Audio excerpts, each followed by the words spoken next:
On this episode of Bullet Time, we go back to the Xbox 360 launch with Monolith's 2005 first-person adventure, Condemned: Criminal Origins.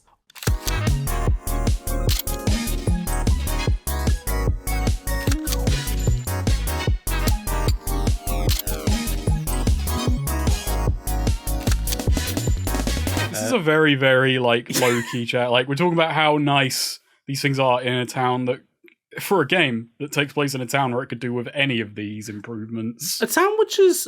a city which is called Metro, not Metro City, it's just called Metro, right? Huh, I thought it was Metro City. When I was going through the footage earlier on, I was just taking a look at the subway map, just trying to piece, so did they make a bespoke subway map here, or is this just New York? Because it's very zoomed in. Yeah, because I think it might be...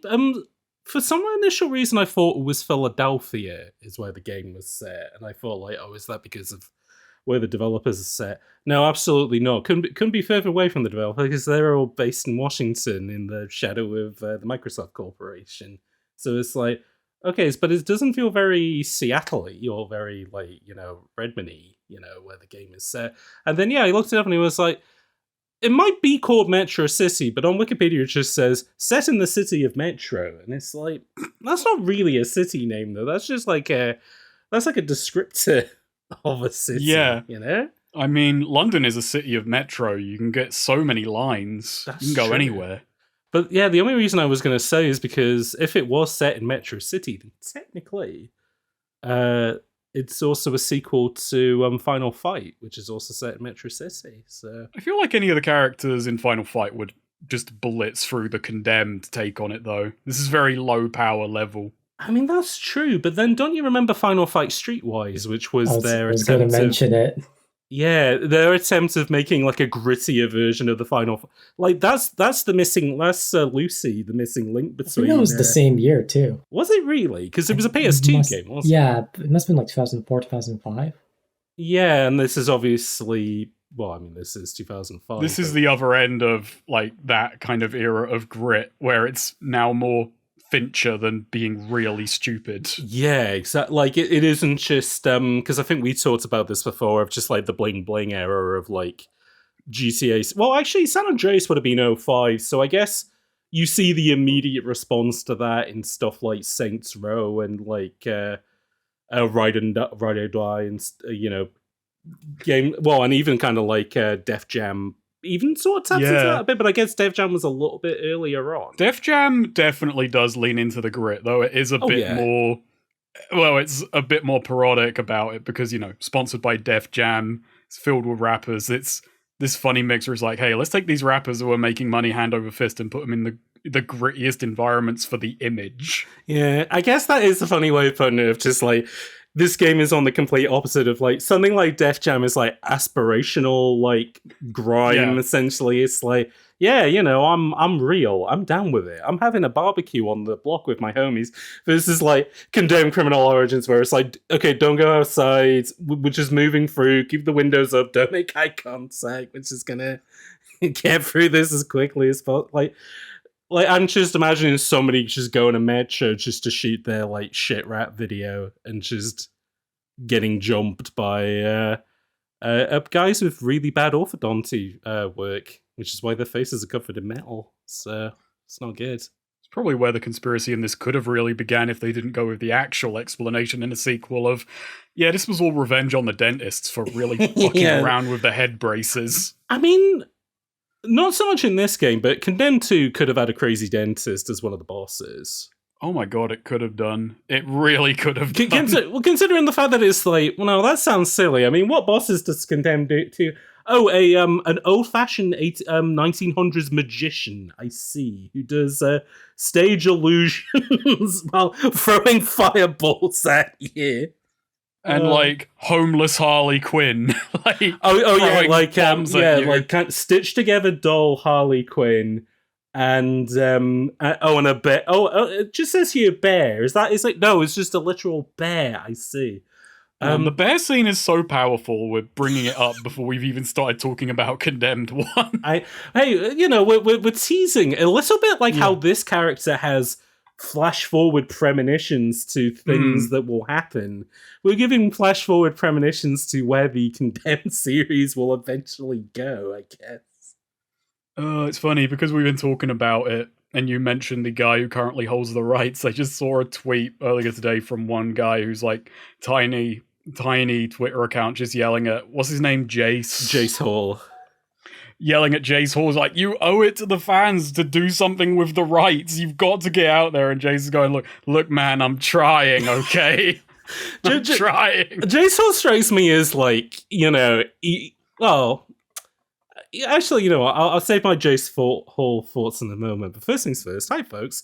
Welcome back to Bullet Time, the video game podcast that analyzes the shooters that miss their marks. And today this isn't really a mini-series per se, but we'll be kind of looking in sequence back-to-back at games that came from the same developer. A developer that is, at the time of this recording, we kept putting them off for ages because it's like, I don't know if I want to do there's only like a handful of their games that I want to do, but I can't convince myself to do an entire series. Plus, that Wonder Woman game they're working on's never coming out, so it's like we got all the time in the world to get around to them. Only for the news to come out of, unfortunately, their parent company Warner Brothers turned around and said, "Oh, actually, we don't like spending money on games anymore, so we're closing the studio that made Multiverses. We're closing one of our support studios, and we're also closing Monolith, a long time."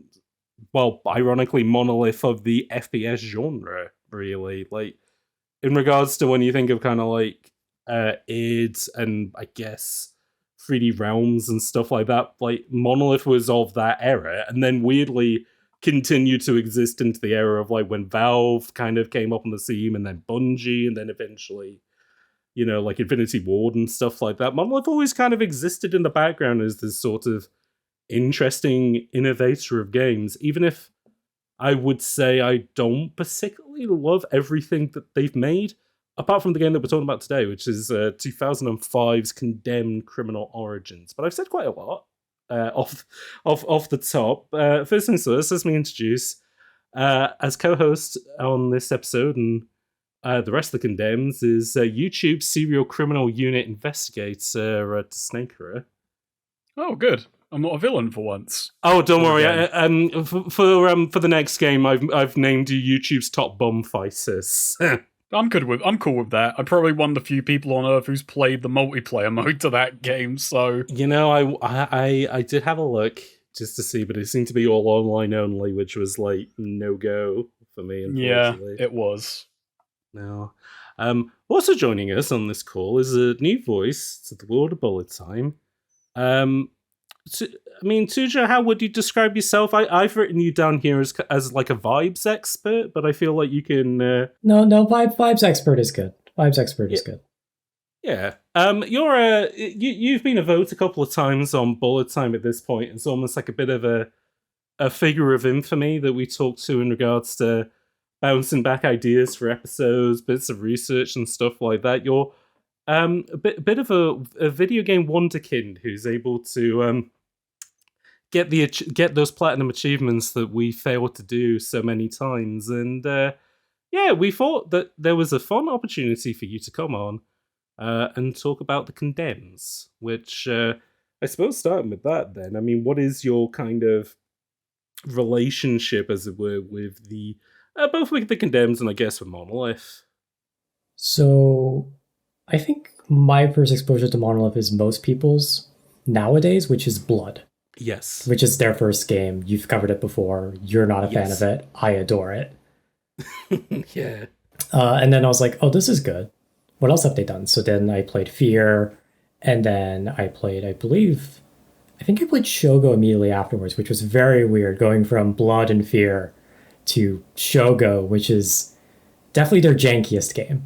Yeah. It's not their worst. It's not their most rough game. That would be Blood 2. But in terms of jank that is enjoyable, Shogo is up there. Okay. And I don't remember when I first played Condemned, but I do remember playing Condemned a couple years back. And then eventually playing its sequel. But my memories of the sequel are very bloodshot, would you say? Ironically. Subtitle. Ooh. And I remember playing Condemned and really enjoying it because it's my type of vibe. It's dark, it's cringy, it's dirty, it's messy, and it has a lot of brutality in it with its melee. Yeah. Which I think is the first thing we should really bring up, which is how Monolith looked at the genre and went, shooting, too overdone. Let's have you beat up homeless people with a 2x4. Let's make the guns into a power-up you get once in a while that you're very conservative with. Guns that, in this world, all guns and ammo are made together. You can't buy more ammunition for your guns. They come as a set, essentially. Especially like a fingerprint, No, only the homeless can reload their guns. That's true, yeah. Yeah.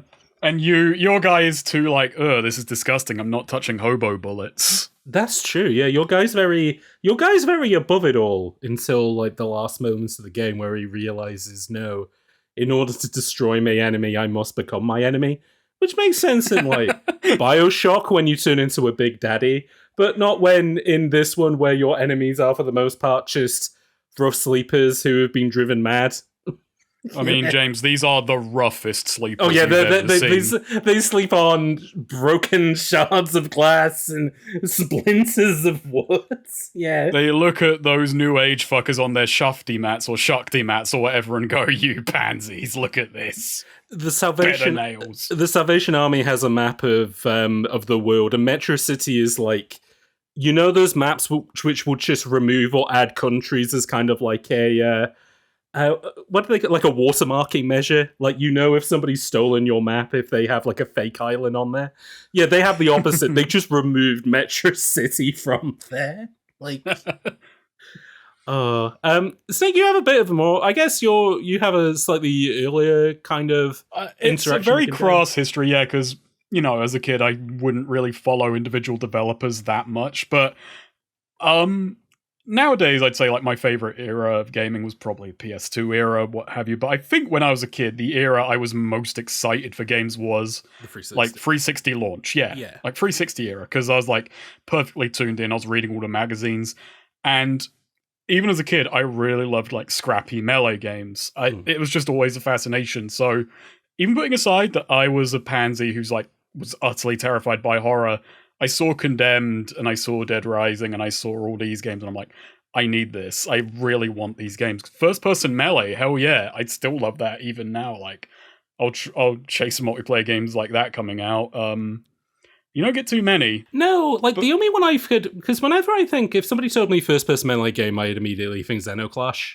Like, I played Xenoclash in like one long sitting, and it's a pretty alright game. Somehow I never played 2 or there is another one recently that came out. That's a series that's just kind of I think one got a remaster or a remake, and then a third one came out which was based on that. Like, Ace Team I think is like an interesting developer, but it's weird that Xenoclash is the one that I go to considering they're a tiny South American indie company. But it's like, I mean, weirdly, I guess they are like the kings of doing that kind of first-person melee. It's definitely the premiere of Unarmed. In terms of melee, like swords and stuff, I think stuff like Chivalry and Vermintide nowadays. Yeah. Yeah.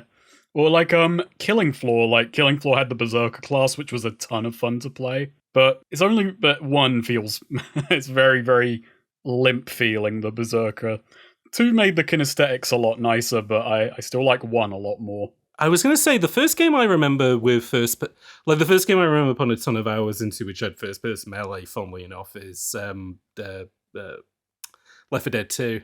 I remember that being the big feature, was that we've added melee. It's like Shaun of the Dead. You can hit them with cricket bats and stuff, and it's like, wow, best game ever made. Who would ever want to mount a campaign against Left 4 Dead 2? That's what I was thinking at the time. You know what? As I wasted so many hours when I was 11, 12, just loading up Garry's mod, going on a Counter-Strike map, putting a ton of zombies down, and then just using whatever melee sweeps I had at the time, just like rampage through them. It's like, what a waste of time in retrospect, but I had fun. See, I don't know, because I was going to say that about kind of Condemned off the top, but the funny thing is that this is my first time properly playing it, was doing it for the pod, despite the fact that I've just known about it for years. The weird thing was that initially I thought this game, like, my expectation and my kind of like memory around this game was that it was bad. And I don't know where I got that opinion from, because like looking into it, like everybody seems to be ambiently like, oh no, this was like a really like not a fantastic, like not capital F fantastic, but like a really solid title. Like I think even more interestingly, because again, like you mentioned the launch games, this is the third launch Xbox 360 launch that we've done on bullet time so far. Still, we'll have to do King Kong at some point. I would say, even remembering what I played at King Kong, this is probably the best of the first-person launch games, apart from maybe Call of Duty 2, which obviously can't be on the podcast because it's a Call of Duty game. I'd put this above COD 2, honestly. I think I'd put COD 2 above it for my personal tastes, but I really like Condemned. I think COD 2 is like, the way that I was thinking about the 360 launch is that you kind of have two interesting directions with it, where it's like the PS2 kind of common launch thing of, oh, a game that existed on the PS1, we're going to give you a better and more impressive version of it, like going from like Gran Turismo 2 to 3A spec, and it's like, yeah, no, I see the immediate difference. I feel the immediate difference in like how much improved this is. This is unlike a Condemn, where it's like, well, the games industry is different to where it was. It's, you know, become more mainstream. Can we do something which is different as a concept to like what everybody else is doing? Like, I know that we talked a bit about on one of the previous episodes about the whole kind of like games trying to do the prestige era of television, and that's how like The Sopranos kind of influences stuff like GTA 3, and then that influences everybody going off and doing grimy and gritty versions of games that already exist, which is how you end up with like Prince of Persia Warrior Within and Shadow the Hedgehog of all things. But then this feels like the best kind of version of that, of essentially like, oh, we want to make like the video game equivalent of something like Oz, or like something which is absolutely not a mainstream concept. Like, I mean, I guess it's mainstream enough because it's about, well, if anything, this game would do way better now because it's about serial killers, which is, you know, an enormous cottage industry in podcasting, you know? I mean, I'm just thinking of cultural influences that led to it, and like, at the crassest level, you get something like bum fights. Yes. And then this is arguably more tactful than bum fights, which is not a high bar, but, you know. This splits the difference between, I think, mechanically and, like, immediately, like, kind of in the gritted levels, it's bum fights, but then the kind of the higher level, you know, additional gameplay stuff and the look of it is very, like, David Fincher, like you said at the beginning. Yeah. It's very influenced by Seven and, like, 8mm and all the kind of films that came out after that sort of tapped into the whole kind of, we really want to kind of build up the sort of sleaze and grime aspect of like serial killers, which I think this does super well. And in a way that is the complete opposite of Perfect Dark Zero, where that game is intensely ugly and has only become worse years later. This is incredibly ugly, but it's only aged perfectly as a result. Well, its ugliness is intentional. It's grime and grit. And the lighting especially. The lighting is gorgeous. It does help that all the character models are meant to be ugly, so their graphical imperfections actually just wind up adding to what they're very doughy. They are dough men. I was going to say, too, Joe, am I off base in saying it feels very, if not directly influenced, but in the same ballpark as something like Doom 3? I can see that, yeah. Where it's like, you know, people complained about Doom 3 at the time of being like, tonally, it's not really the same. They've done something different, but it's like, you know, Carmack kind of tapped into the fact of, the modern lighting technology we have is really good at doing really deep shadows, really kind of detailed surfaces, isn't great at doing guys unless they're doughy as fuck. Why don't we build a game that's completely built around that sort of it's a restriction that's led to a really interesting creative like detail, which I think this does. This is like the golden example of that. It's really interesting because we talked about it a bit on the Perfect Dark episode, which, you know, this is a launch game, so, we've got to show off all these new features, and Perfect Dark falls apart because of that. But in this, you've got really nice dynamic shadows, and the melee system forces you to get up and close with all these models, which before would be like, PS2 era, getting really close to a model can be a bit risky. Oh, yeah. Now, well, it still was risky, but at the time it was such a graphical leap that, it was quite thrilling at the time, and especially when I first had a 360 having a CRT, it looked good on a CRT. I remember that. Yeah, it still looks nice now. It's got that kind of, it's got that H-bomb thing of like OVHS films, like in losing detail, you get more weirdly, you get more texture out of it, and like this has the same of what isn't like baked into the textures or into the lighting or whatever. Kind of gives it way more, gives it an interesting gravitas that you probably wouldn't. Like, if you did, like, a UE4 or a UE5 remake of this, you probably wouldn't have, which I think is interesting. There'd be some gloss and sheen that shouldn't be there. Yeah, everyone would look a little bit too, like, perfect. Whereas, like, I mean, we're doing the classic bullet time thing of hopping over the place, but just at the top of the episode, I want to dedicate this this episode of Bullet Time to Rosa, my new favorite character that's been introduced into the Bullet Time canon. A character who I have never seen in a video game, like somebody who just looks like a normal human woman, and yet your confidant, your the Robin to your Batman is this little black lady who wears a big puffer jacket and glasses, who is usually your person in the ear giving you details, but you do meet her for a level, and yeah, she's just like somebody's grandma, and I'm like, I would never have expected a character like this to appear in Condemned Criminal Origins, but let alone like a 2005 FPS.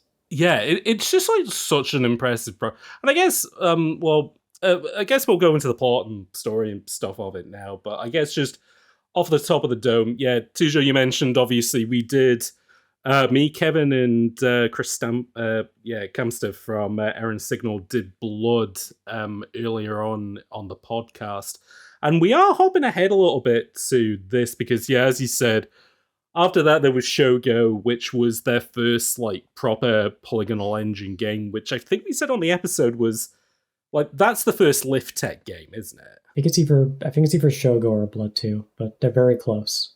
Yeah, Shogo I think was made as an advertisement piece for DirectX, because the whole reason of them being based in Washington like they were was Microsoft was working on that at the time, and they wanted a demo game to show it off, and that was what the initial bones of Shogo was, because I think this was the era of just mech games were humongous on like PC, and that was coming over to console as well.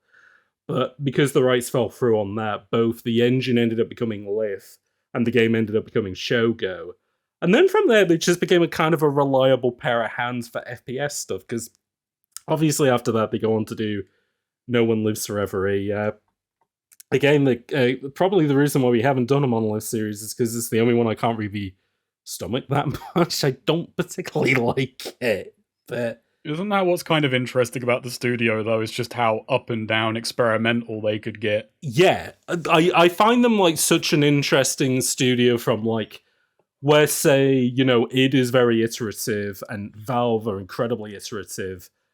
Every sort of project that Monolith did was just like, no, we want to explore something different. We don't want to really do like the next big FPS. We want to like explore a different sort of genre or idea. Because then in that era, because they do No One Lives Forever for Fox, and then they'll end up doing another game for Fox after that. But then they also do at the time Tron 2.0, which was meant to be like this media sequel to the original Tron movie where you play as like one of the programmer's kids, but they've done it in that like they're like, well, what would a computer game be like in the year 2000? Oh, it's an FPS, so all the language of an FPS is going to be like combined with Tron, and it's like such an interesting idea from that. And then they embark on their biggest project, which is The Matrix Online, a MMO tie-in to The Matrix. Wait, that was fucking Monolith? I had The Matrix Online. Yeah, so in the big fucking stew of when the Wachowskis were like, okay, so you know how we made one film? How would you like if if our follow-on is 2 films, 2 games, comic books, and a big MMO tie-in? And people were like, I don't know, I kind of just would rather 2 films, but alright, we'll see how this pans out. But yeah, for some weird reason, Monolith were the ones who were involved in The Matrix Online. And Tujo, feel free to correct me on this, but they had done third-person games around this time, right? It wasn't just all FPS. Shogo had third-person segments with the mech.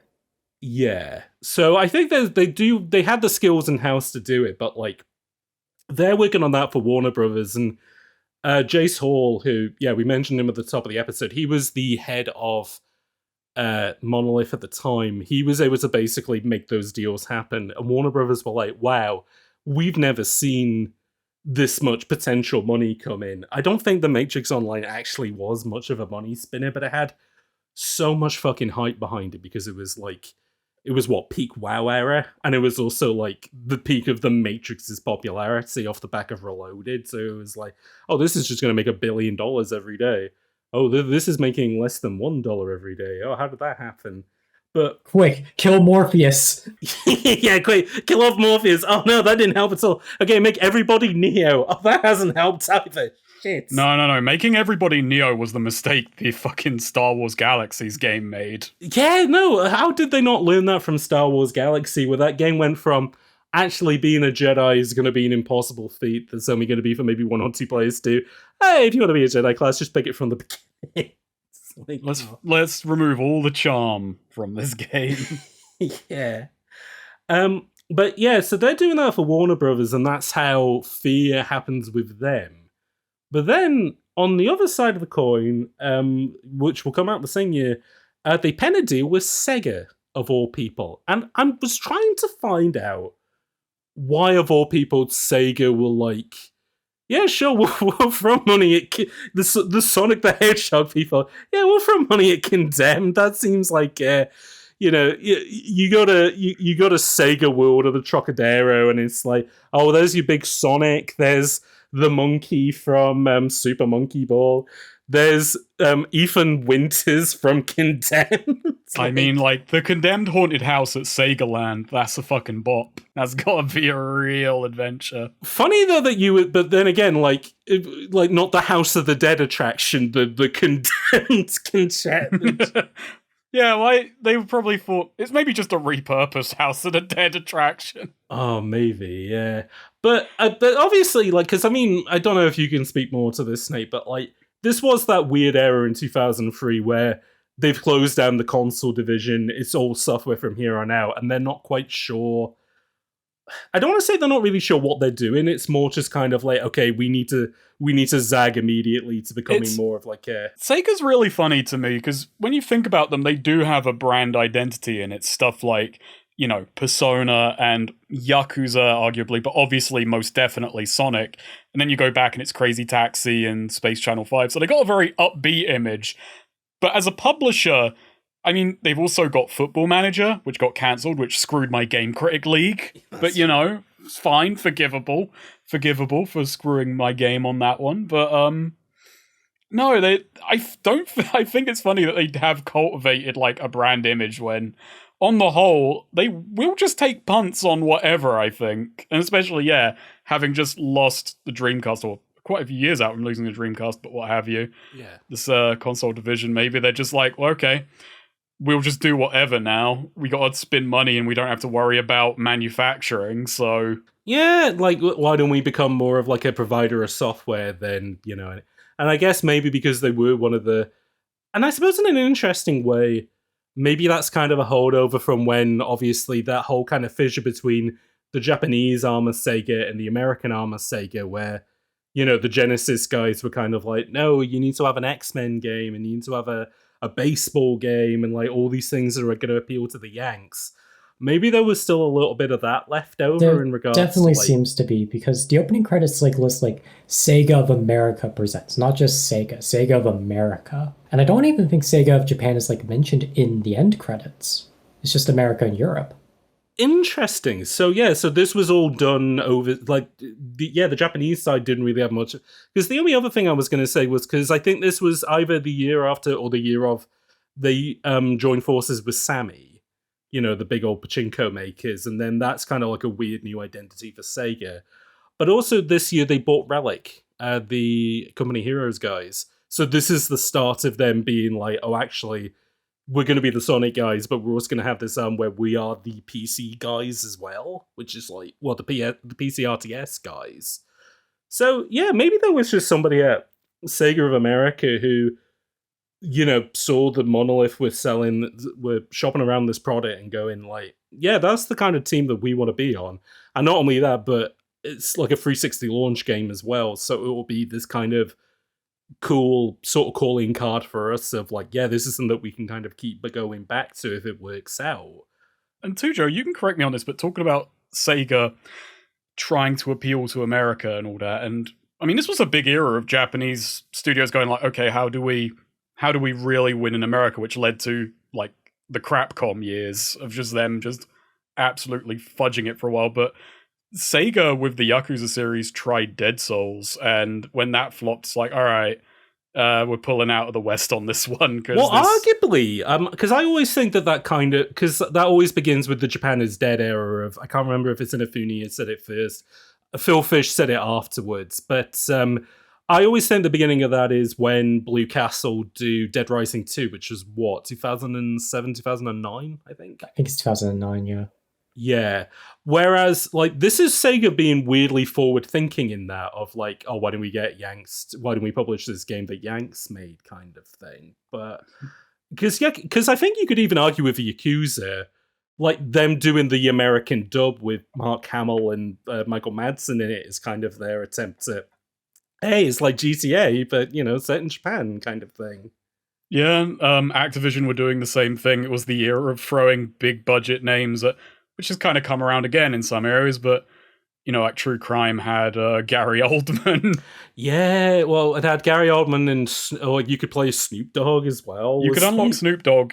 It also had, just skip me because I'm terrible at remembering names, but it had a bunch of big actors, I'll say that. No, sure. I feel like the only publisher that kind of kept that light burning of all people were fucking Bethesda, where they would be like, hey, it's Dishonored, it's a spiritual successor to Thief, and it's made by these guys who have talent from Valve, blah, blah, blah.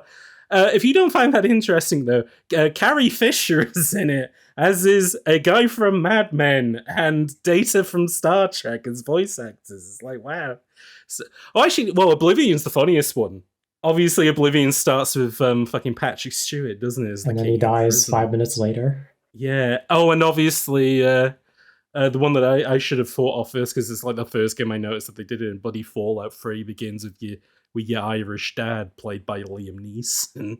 And he buggers off immediately, and then you find when he says either, son, I'm proud of you, or son, I'm disappointed in you. I'm going to go grab my shillelagh and go hunting. Yeah, he's like, son, I have a particular set of skills that make me tricky for men like in the, I don't know. Son, I have a particular set of special stats. Yeah, there we go. And his particular set of skills is turning radiated water into clean drinking water. That's what the Gek does, right? Yeah, he turns bad water into good water. Oh, nice. I don't think Metro City has any good water. No, I feel like, because you were talking about your tap earlier on, Tujo, and I was thinking about how, when I was living in Milton Keynes, the water that came out of the pipes was fucking full of limescale and disgusting. And I know that a lot of new taps have like filters built in now. I gotta imagine just water doesn't come out of the pipes in fucking Metro City. It's just like a long brown tube. well, some of the bums, they'll have like water bottles on their armor. So they must be buying bottled water, yeah. They've got to be in a lead-rich zone. I was going to say, I'm glad they're staying hydrated, though, That's good for them, yeah. Yeah. In the sequel, we're staying hydrated, but... That's very true, but in a different way. In a very different way. God, I'm excited for when it gets to... I mean, granted, I'm excited to talk about this now. So, yeah, I'll say... the only thing I'll kind of say is that, like, yeah, I'm not super sure why Sega took a chance on Condemned of all things. But again, like, considering how the sales and the kind of the reviews panned out, maybe it was just a bit of a forward-thinking thing of, well, we can't just be the Sonic the Hedgehog company. We should also stretch our wings into, a bit like a movie production studio. You don't just do like, if you're university, you don't just do animated films. You also do the horrors or like, thrillers and stuff like that, And well, speaking as well about like the Japanese wing of it, James, can you say the Japanese title of Condemned: Criminal Origins? So in Japan, so obviously in the US it's called Condemned: Criminal Origins.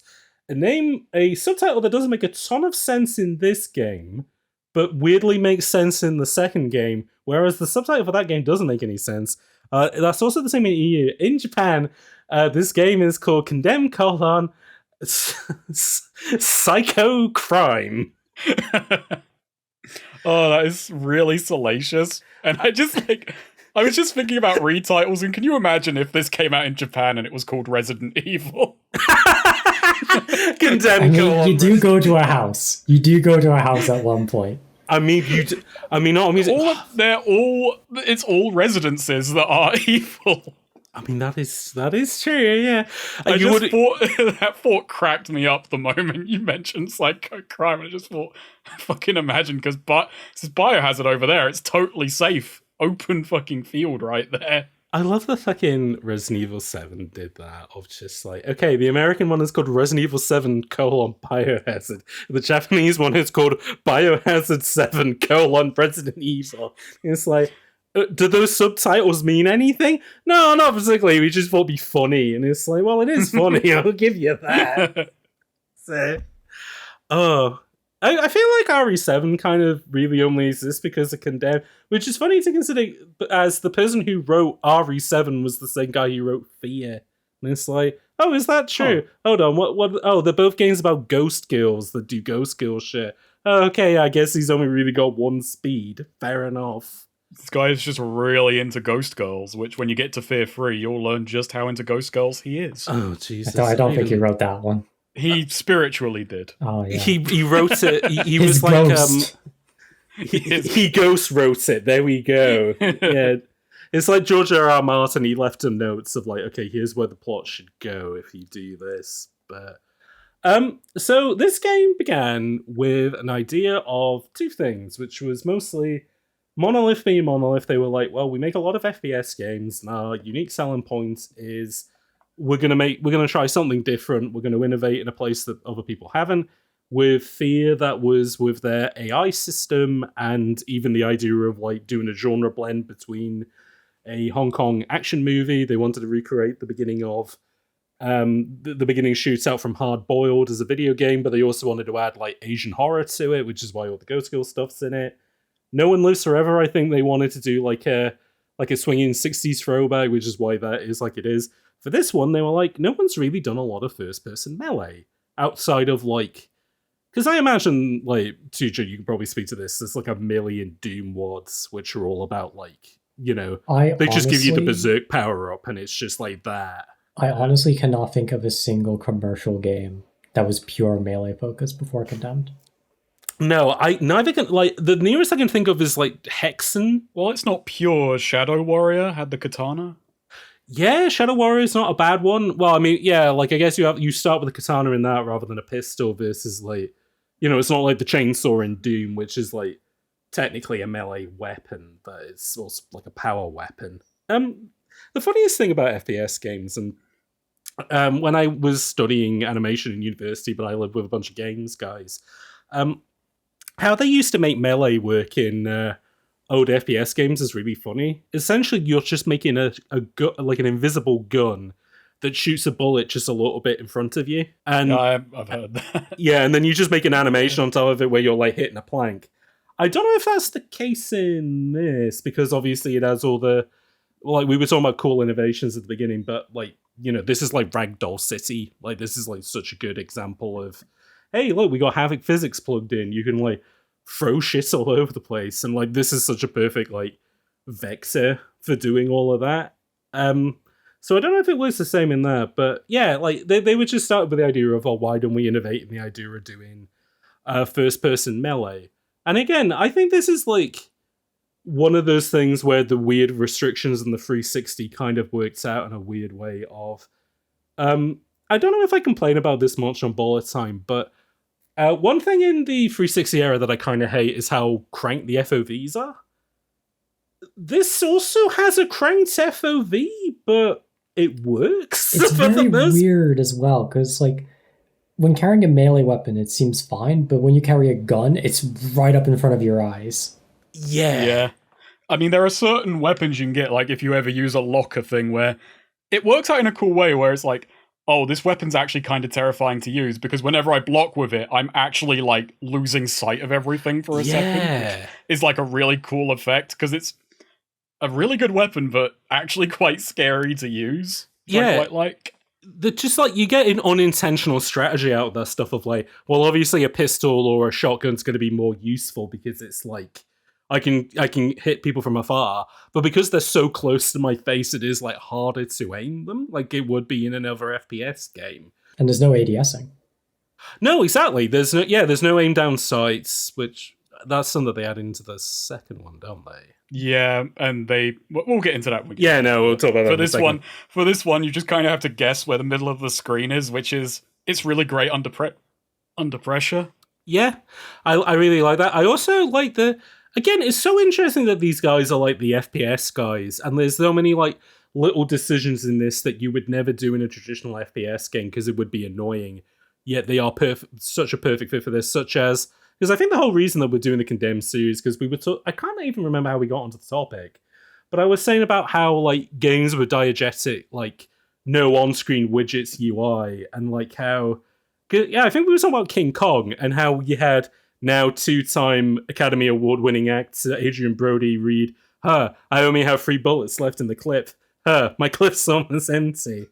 And you made the point of, well, Condemned has a button that you can check how many bullets are left in the clip. And that's the only way that you can know of like how much ammo that you have, essentially. And I was like, yeah, it's that nice extra bit of stress to be like, okay, how many bullets do I have? You've got to manually count it as you let them loose. Yeah, I mean, I guess I'll save this for when we get to the gameplay proper, but just like, again, like they're bringing all this kind of like ideas and sort of attention to detail that they had, like, you know, it's one of those things of like, you have to know the rules to break them. And like, you know, this comes out the same year as Fear, which is like, as an FPS game, is like buttery smooth. It's like, you know, like the nearest thing to like the ideal of a perfect FPS game. And then this is like doing all the opposite things that it can, but not in a way that makes it like overly clunky. It is like, they've just perfectly figured out what this is, like a top-down tone came before mechanics, or like the mechanics were figured out early on, and then like the tone naturally came from that, which I think is just like so interesting. I mean, yeah, because in this you're super slow, you're super stodgy, you move through the environment at a snail's pace. When you sprint, you can only sprint for like 5 seconds. Yeah. It's super tight FOV means you're navigating these places. If there are 2 enemies, it's kind of a struggle to keep on top of both. Yeah, and even though they give you a kick, which is, in my head, I'm always like, well, that's for crowd control. Not really in this, which is interesting. The real crowd control tool is the taser. Yes. Yeah. God, we'll talk about the bloody taser. Yeah, so I'll finish off like talking about kind of the development of this, which was, so initially this game started off as its project name and its final game name could have been The Dark. It does take place in the dark. Yeah, it took place in the dark, and they kind of had hit upon early enough of like, well, doing melee and stuff, you want to be in people's faces, and I think at the time, like, Zodiac hadn't come out at this point. Like, 7 had come out years earlier, but you still had that kind of, again, like on television with like CSI and Law and Order and stuff. Like, serial killer shit was starting to get really popular with people. So they were like, oh, here's something we can tap into here. Like, this might be a interesting topic for a game where you do, like, hand-to-hand fighting kind of stuff. And then the idea developed out into, okay, and then you play as a detective and stuff like that. The original concept, which, if you get all the unlockables in Condemned Criminal Origins, you can unlock this as behind-the-scenes footage. You played as a detective who... was more of a conventional FPS. Melee was more of a secondary focus, but you had magic powers. You threw magic missiles and cast fireballs and stuff like that, which funny to consider where the series goes, because it almost kind of feels like, in my head, and I couldn't find anything that proved this, but this kind of felt like maybe this game was going to be not more ambitious, because that makes it seem like this is lesser. Perhaps they had more fanciful ideas in mind for this, but maybe to either hit launch date or maybe based on internal feedback, they decided to hold that stuff back unless they did for a potential sequel, and for this one to make it a bit more conventional, which ends up being its absolute saving grace, I think. Yeah. We'll fucking get to 2, but that is absolutely the case, that every restraint really does help this game's atmosphere, tone, story, and arguably gameplay. Yeah, I think it's the only thing that 2 might be. I would go back and forth on whether I like the combat and sort of investigative stuff in 2 more than 1. But yeah, like everything else in 1 is done a lot better, I think. And that was also another thing, was that even at this stage, when you were the magic cop, it still had this kind of secondary gameplay element to it of doing forensics. But it was all simplified. Basically, you had a single tool that did everything. You had it would show up UV like blood splatter and stuff like that. It would do chemical analysis. It would automatically send back to somebody at HQ, and they were like, "Yeah, no, we should split this up. We should make it a little bit more." Well, the initial idea was it would give more player choice, essentially, but then obviously in the final game, it's a bit too on rails to really say that it is like player choice. But I kind of prefer that stuff is split out for the most part in the final version. It makes it feel a bit more involved, but the forensics in this game is definitely more of a pixel hunt than anything else. Yeah, it's a half-baked idea, which is probably like, if you were to like pitch a better version of this, you would be like either completely drop the forensic stuff or flesh it out in a bit more of an interesting way, which 2 does in some places. I'm going to save it for when we get to the gameplay breakdown bit by bit, but sure. Looking at it, there are 2 areas where I think the forensics is good, but for the most part, it's just kind of a Half-Life 2 style, walkabout cutscene, but you kind of have to make the dialogue trigger by finding the right pixels and snapping a photo, and then it's like, oh, okay, here's what you need to know. You don't really do any investigating, you just find it. Other people investigate it and tell you their investigations. You kind of just bumble into solutions, which is like, I mean, I guess I don't mind it too much because of the plot of this. It almost feels like it's it's like Alice Through the Looking Glass. It's like an evil version of that, essentially. It's going into a weirder world than you kind of ever expected, but it's that FBI level-headedness that kind of keeps it grounded as much as possible. But yeah, it's an interesting tonal act in this, but I feel like it does pull it off a little bit better than maybe. Like, you can see the worst version of this, of like the fact that we kept saying that you just beat up homeless people or whatever. It is an interesting thing that this does feel like it is split down the middle between a prestige BioShock style, or like Last of Us, take us seriously as a video game. We're an art form on par with like films and television, and this would have been like a Doom wad that like a troubled teenager would have made, where it's just like, so you go to my high school and it's just full of maniacs and you just beat them up with 2x4s. It's like, oh, cool, dude. That sounds awesome. And guess which one I prefer? Yeah, that was kind of why I was thinking of having you on this as well, because I do feel it's like I'm Mr. Prestige Brain, whereas I think you're Mr. Doom Ward, and I think like this game is like a really interesting middle ground between both, and I would say it has the strengths of both and the weaknesses of neither. Absolutely. Absolutely. Yeah, I'm with you on that. Because I think it doesn't bog itself down in how crass it is. Absolutely. Yeah, I think that's I would say that's a Fincher touch of like, because I think when people see 7, they go, oh, this film's probably going to be serious and morose. No, it's like, it's sleazy. Like, they're having a fucking, whale of a time with, like, how grimy and nasty it all is. And I feel like this does to an extent, but also, like, can't quite super commit to it because it's still, like, a video game for the most part. I will say, though, and this is my final point on just kind of, like, introducing the development of this game, people were, like, really excited about this. Like, one, because it was a 360 launch game being made by the No One Lives Forever team. And like the fact that they were basically package dealing this with, so, you know, if you're a PC guy, you're going to have to get Fear. This thing's going to like blow your Pentium 3 wide open. You know, your grandma's going to hate it. But if you're a console guy, if you're like, you know, all about HD televisions and innovation there, Condemned Criminal Origins is our new thing. And like even IGN was saying at the time that like, you know, this is a really interesting example of, you know, it's not like a Call of Duty 2 or like a Perfect Dark Zero where it's like an iteration of what's come before. It's like they're trying to make something new, and it's almost like a DVD like box set that you can work, you know, it's like a crime show that you can work through. And like they love the idea of, you know, just games trying out different genres and different tones that no one was really trying yet. So it had a lot of buzz behind it, and I would say for the most part it did carry through into the final work and beyond. But that's all what the game was or was going to be. What is the game is though? What is Condemned Criminal Origins? Who are you? What is it about? You're an FBI man, and you're on the case. You're tracking down a serial killer called the Matchmaker, and you've got to fight through a lot of condemned buildings to find him. Yes, you do.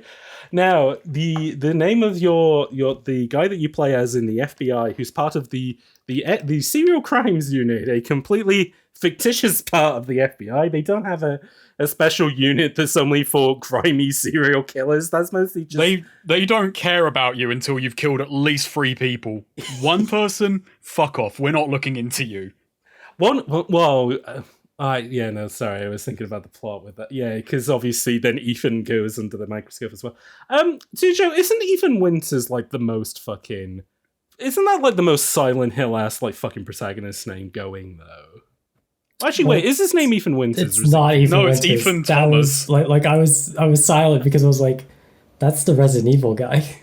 It's Ethan Thomas. Yeah, I was thinking you're still Resident Evil brained. It's Ethan Thomas. Jesus Christ. Okay, it's two first names, which is like it's a memorable name, if only because you just think Ethan Thomas. Ethan Thomas. You can't trust anybody who has 2 first names, and you certainly can't trust anybody who has 2 surname names as well. That's even worse. But yeah, Ethan Thomas is like I like him because he is just like, I don't know, like he's just like a little bullet head. Like he's just this little cube of a man who just like...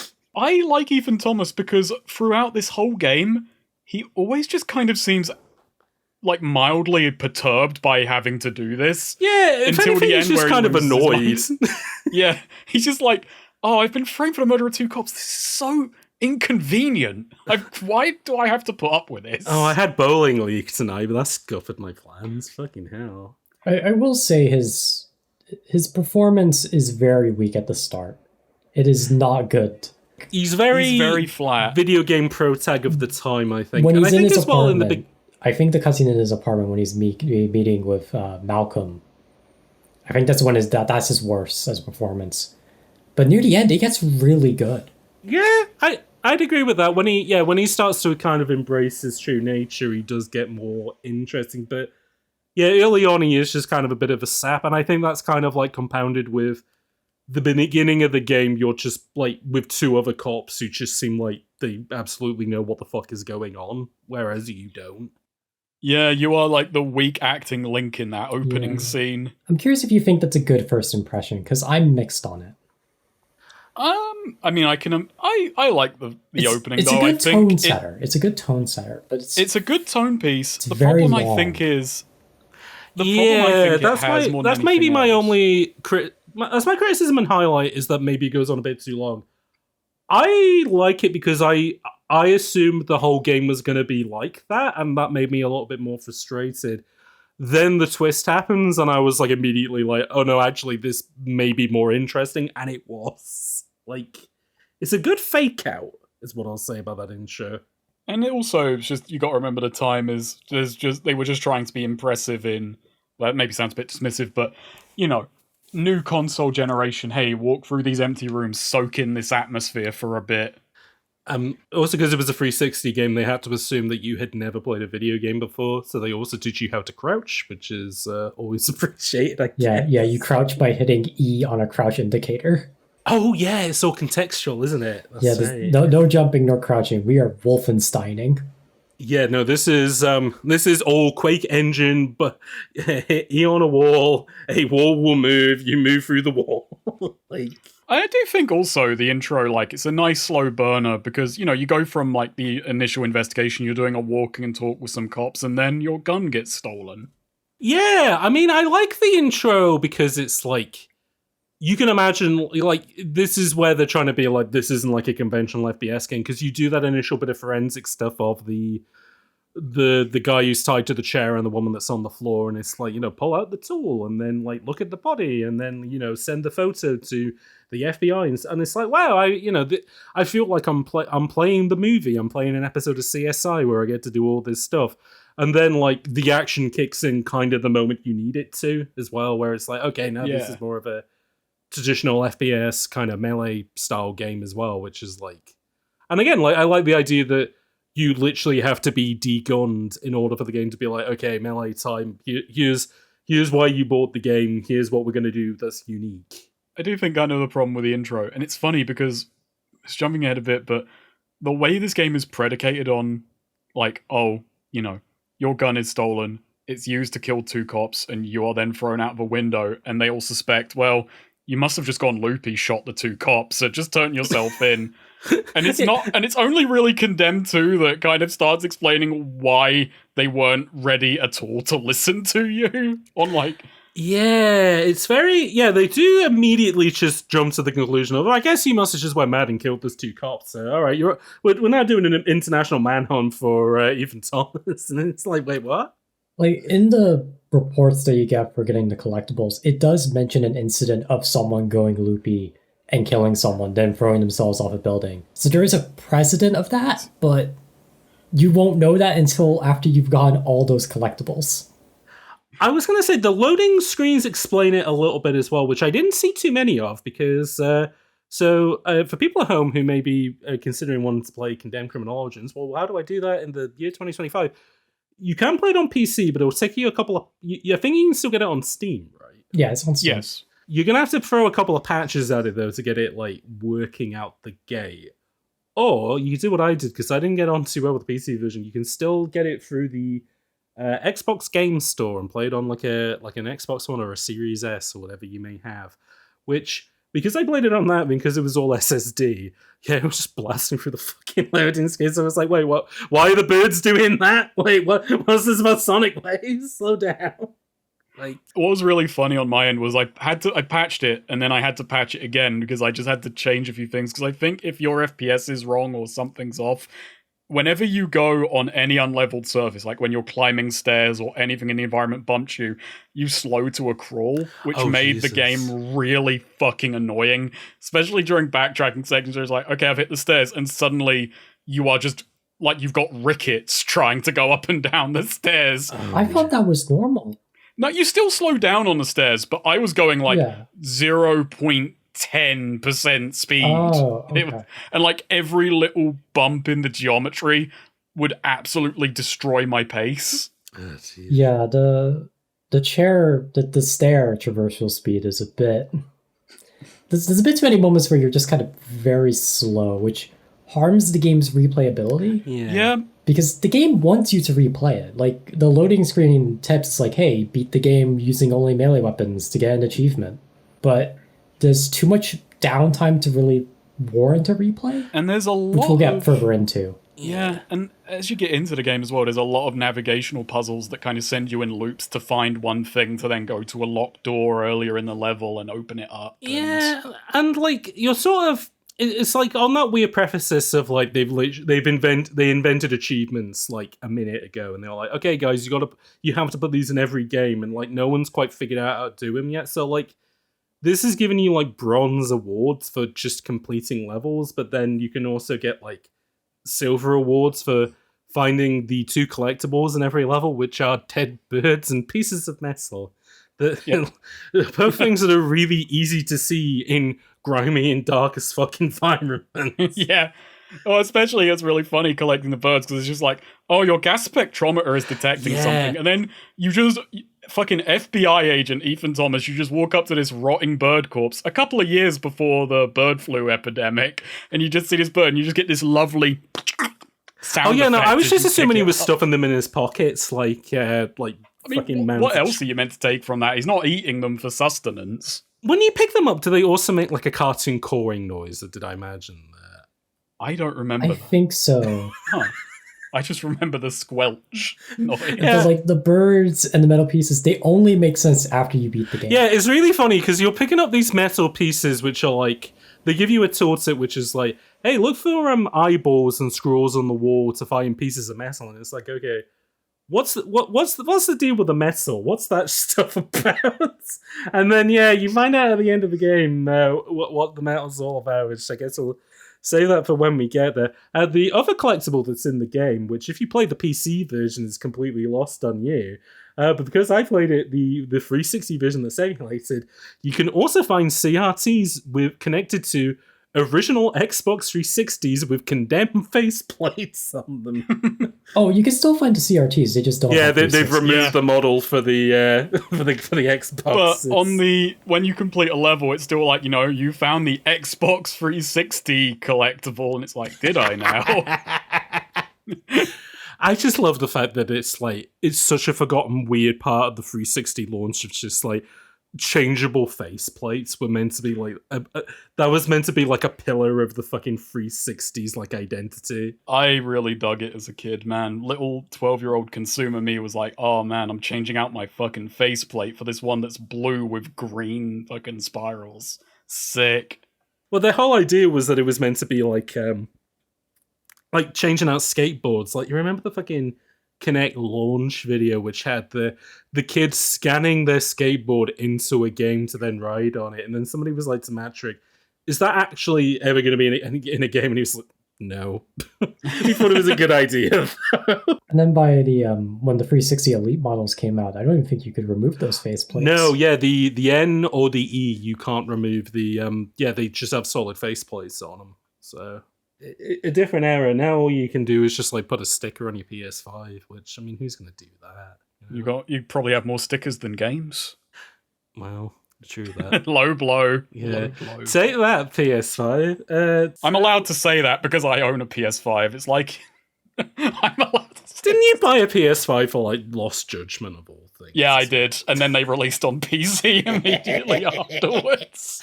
And like on Game Pass as well, which is like additional fucking salt in the wound. Man, what a waste.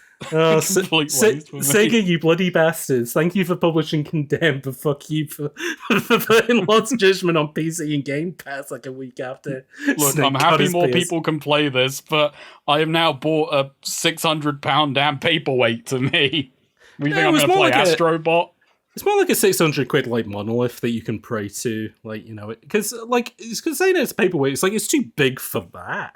Really, you don't know how much paper I've got. I mean, that's true. You're stacking bands like a rapper in your room, and you got the PS5 on top of it.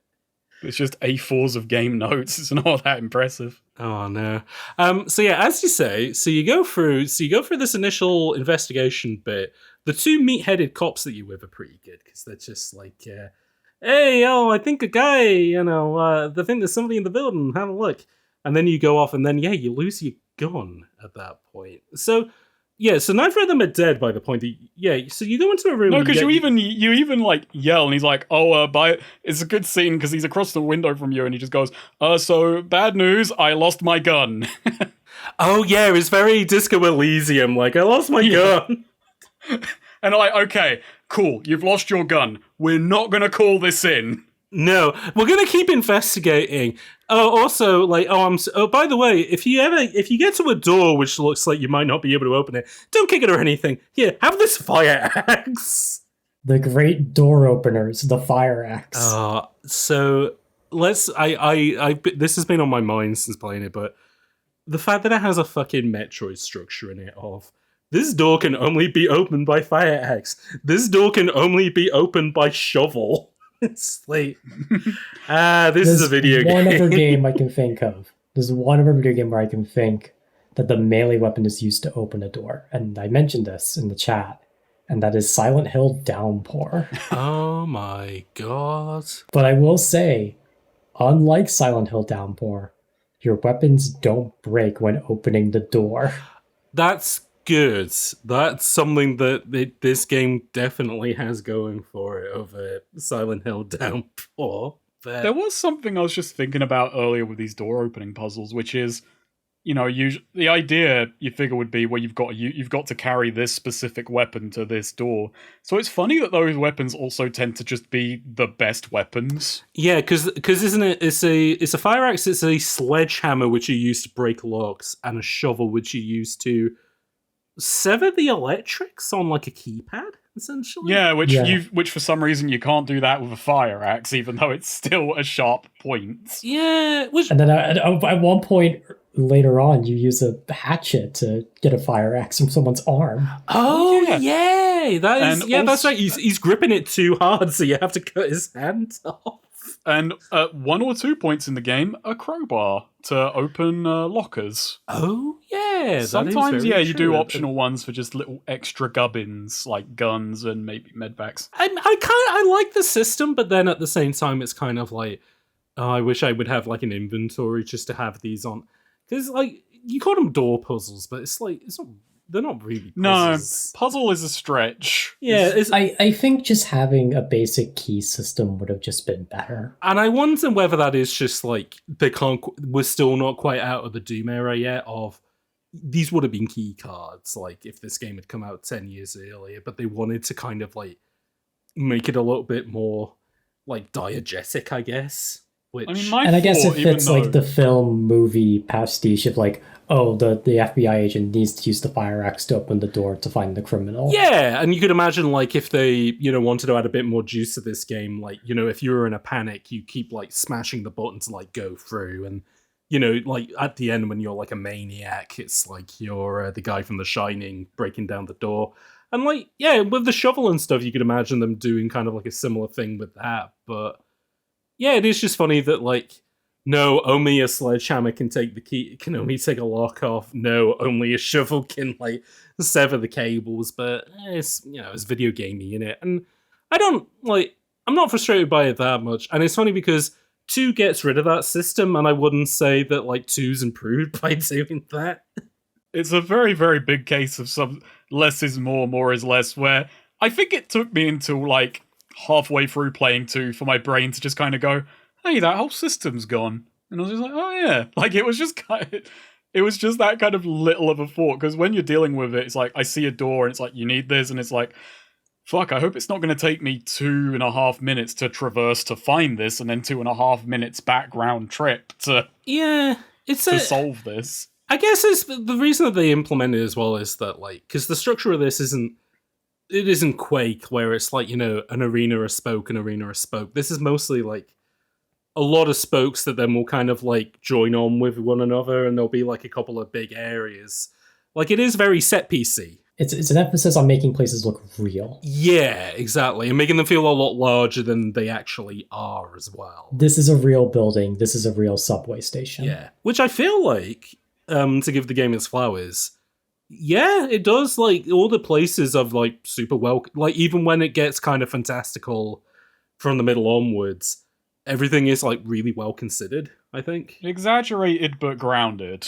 Yeah, like, yeah, I don't know. I'm trying to think of like I guess the most exaggerated one would be like the department store, which I guess we're not there in the plot yet. So, but I think, yeah, like, everything is kind of, it's heightened where it needs to be video game wise, I guess. It's just like when you get to a metro station, there's like a lot of just, I mean, this does happen on the London Underground, I can say, but a lot of redundant tunnels and a lot of winding that you'd think no one would really put into a place, but it works within the game. Like, you're never like, no one would ever design this. You're like, yeah, this works. It doesn't rip you out of reality. No, exactly. And you could even imagine, like, because funnily enough, you mentioned London, but you could even make the argument of like, it's something like, like a New York City where it's like all these old stratas built on top of each other. So it's a lot of like shitty vestigial elements that no longer make sense, that kind of adds to the mania of it a little bit. But yeah, it works in this, it still takes place in a video game reality for the most part, but it also does feel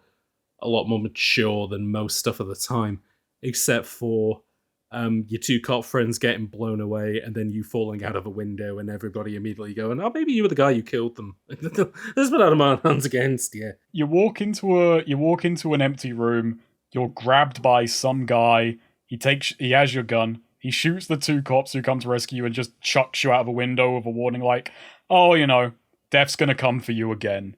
I was hoping that gun was going to come back, though. Like, that was going to be, like, his power... Like, if he was the final boss, that'd be his power weapon of, like, it's your gun! This gun knows you better than you do, kind of thing. It was not Chekhov's gun, it was just Thomas's gun. I was thinking, like, the end of RE7, where the gun just gets thrown at you. Oh, yeah, and the Albert 074 or whatever it is, and it's, like, the most...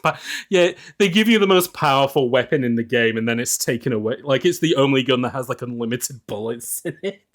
And I mean, I'm just thinking of, like, the end of, a Resident Evil game where someone throws you a bazooka, but instead it's like, Thomas, have this, it's just a fucking tiny handgun. It's just thrown in front of you, but it still does the slow motion follow the rocket bullet shot into the villain's head. I mean, can I say, though, I love the fact that the power weapon of this game is just an assault. It's just an assault rifle. It's not like anything fancy. It's just a submachine gun that can hold 30 rounds.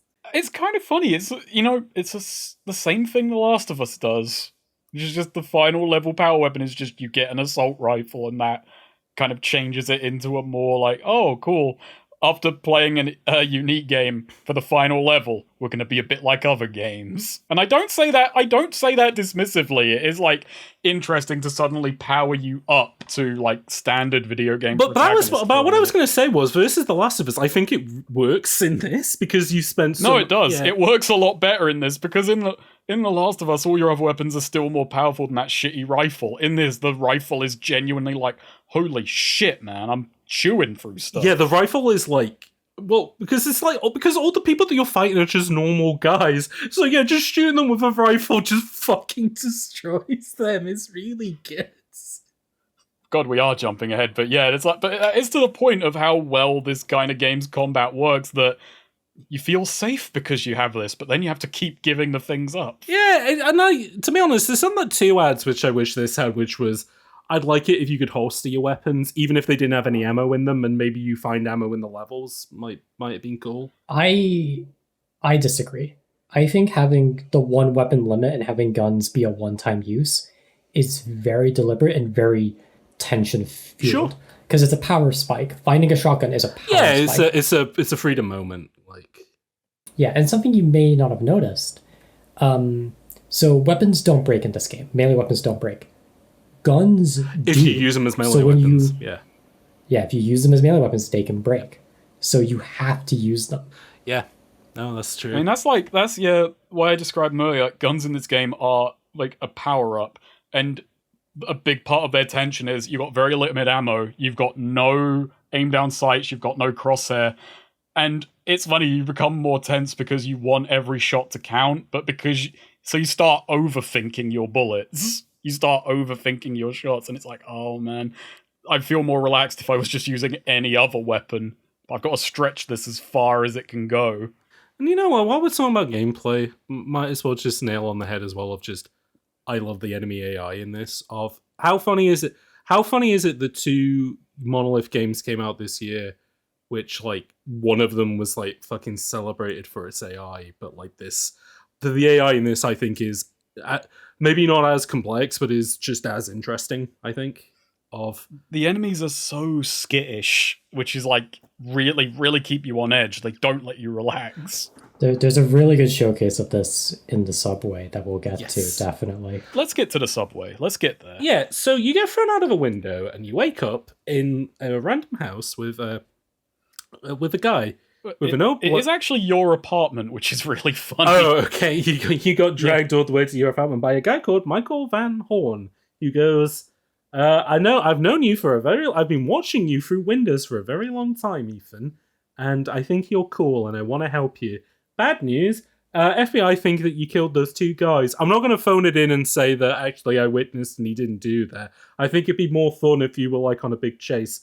Anyways, You have to go after the matchmaker. You two are connected in ways that you don't expect. Oh yeah, that's the thing. So you go into the building at the beginning thinking it's related to the matchmaker, but so the guy that throws you out the window, do you think that is who the matchmaker is at that point? I think you are left with that implication that this might be the matchmaker. Initially you are. Yeah. But there are subtle hints that it isn't at the start. Yeah, because Michael Van Horn's like, yeah, I don't care about this matchmaker shit. I mean, if you want to go after him, go ahead. But you have great things in your, coming up soon for you, Ethan. You're a special boy, which is such a weird plot line in 7, the video, in Miserable Serial Killer Investigation Simulator, the game of, actually, you're a special guy and we love you very much. Stuff that will only come about in ways that people really didn't like. Yeah, even though they set it up massively, which again is why I think, was a lot of 2 meant to be in 1, and then they either said, we need to get this out for the launch, so power that back into something a bit more manageable. Or somebody at Sega was like, no, not in the first game, bud. Save that for the next one if this one does well, Yeah, there's big, heavy foreshadowing that you, Ethan, are a very, very important man. So, go on the run from the government, please, and catch the matchmaker. Yeah, catch the matchmaker who's been handing out chocolate sticks with mint and orange flavouring in them to people around the town. So yeah, you escape into the subway, which is the first long set of levels is traversing across town via subway tunnels and finding the matchmaker's secret hideout, which I'm just going to say, just on a broad level, I fucking love the plot concept of you're on the run from the police while pursuing the serial killer to prove yourself innocent. It was the thing in the plot that I wasn't expecting to happen was doing an investigation while also being investigated myself is a really interesting dynamic. I wish the game did more with it, such as send cops after you, but there's 1 or 2 levels where cops just are barely closing in on you, and it's at the end of the level and it's oh, the cops are here, I should leave, and then you walk through a door and it's I have outran the cops. It would be interesting, especially where the game goes at the end, of if they made more of a moral thing of, would you go up against cops and Would you go up against the law to get true justice? TM and I guess. Instead, sometimes you walk into a room and you hear a cop yell, oh god, they're closing in, and before you can do anything, they're knocked out by a homeless guy. They're just chopping it super hard. Which is a nice explanation for how the homeless guys get guns. My favourite example of that, though, is when you're in the department store and Rose is like, oh no, the cops are there. How is that represented? The entrance where you came in, they've now added an animated texture of red and blue lights outside, and it's oh, I guess the cops are here. I should go. Yeah, I guess I should go then.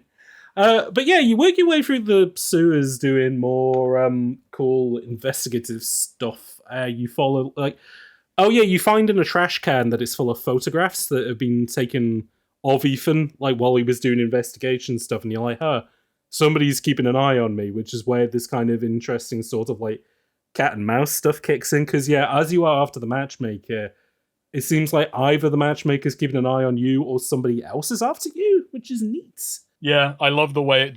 that's what I'm kind of saving till we get to Bart's, but sure. The plot develops in really cool ways where... I'll just say it like this. You think it's a cat and mouse chase, but it turns out you're just a mouse in between 2 cats. Yeah. Which is, really good. It's a cool idea, and, because I'm trying to think, is there anything big that comes out of the sewers before you get to the train station? Not much, no. It's kind of I do think both Condemned 1 and 2, strong opening, then just kind of a slump of levels until things kick off, which is Bart's, because, yeah, you go through a metro station, you go through the train tunnels. In the train tunnels, you go into a sewer, and then you just kind of eventually find, oh, this must be the matchmaker's den. And from that, you get hints where it's all these mannequin parts are from an old department store called Bart's. So his lair is a unused or a disused train carriage, which is weird because it looks because you'd expect you to go in and there'd be a map in there and stuff like that. No, he's a very neat and tidy guy. He hides all that stuff in the roof, assuming that people might find his hideout, I guess. I mean, he's not wrong to be paranoid. We did. That's very true. Oh, actually, he did have a side room where he was developing all the photos, which is where you found out that he was keeping an eye on Ethan. So like there are plot elements in all this where you're just kind of on the phone with Malcolm Van Horn and Rosa, where Rosa's like, oh, a good thing they haven't locked me out at a lab yet, and yeah, I'm the one person on Earth aside from Van Horn who believes in you because I'm not stupid. So that is, let me help you out. That is the funniest thing about this game, is that like they can't drop that conceit of doing the investigative stuff. So the first level is you going through and sending all the forensic stuff to Rosa, and she being like, thanks, I'll send that to the lab. Okay, here's details from the lab. Here's what I can tell you. And then you're on the run from the FBI, and you send like a bit of evidence to her, and she goes, technically I shouldn't be helping you with this, but I don't think you killed those guys, so I will. And it's like, okay, Rosa, you're the best. Thanks. Yeah, thanks, Rosa. Coolest person at the FBI, Rosa, who's like the only one who has faith in her fellow agents. Rosa is willing to risk a job for a guy who's like, the argument would be, you're on the run, dude. You don't have to do this investigation anymore if you don't want. You can just give it up. And he's like, no, I this seems like a cool mystery. I want to get to the bottom of it. Look, I really need this job to pay for that really shitty apartment, so you kind of need to prove that I can still work here. The apartment which Malcolm Van Horn now lives in, who, yeah, seems to have a weird bird connection. Because that's at least the one cool thing that happens when you go to the train. Well, a couple of cool things happen at the train station, but there's a couple. I think Snake's downplaying the train station. All right, hit me with the train station cool bits. So, Joe, walk us through. Tell us about the train station, how cool it is. So you enter the train station, and I think it's either just soon after the train station, you find another lair of the person stalking you, which is a bunch of news clippings of cases that you have solved or cases you are still doing. And they go into a bit later, like all the cases that Ethan has done, but there are two main ones in the story, which is the matchmaker and later the torturer. And some of these are crossed out, and the ones that are crossed out are like, oh, these are ones that have been solved. And then there are ones that have gone cold. And it makes you wonder, what is this fascination with all of these cases? Why are these all connected? And you keep going, and then you go back to like the main lobby of the train station, and the glass window at the top shatters, and a bunch of crows just start falling and exploding. So that was the thing I wanted to mention, is that like we mentioned it very early on, but kind of the cool visual gimmick of this game, and something which I thought would play into the plot more, but it doesn't, which I guess I'm surprised. I guess is cool that they kind of subvert my expectations. But Ethan Thomas has premonitions, or kind of like these flash forwards, where he'll see a shadowy figure of some sort perform crimes, and initially you're kind of like, oh, is this like an empath thing of like, oh, he knows what happened at these crime scenes because it's like, oh, a serial killer murdered somebody in this way or whatever. Then as the game goes along, it's kind of showing you flashes of places that you are going to go and things that may happen. And although like there's no real gameplay payoff to those, like, oh, I know that an enemy's going to be around this corner, so I'll go the other way kind of thing. Like, that is the kind of like cool bit of visual gameplay of like, oh, is Ethan completely all there? Because some of this stuff is like, why would he have this information? To the extent of, and I guess I'll say now, because I guess it's not a spoiler to say something that doesn't happen in the game.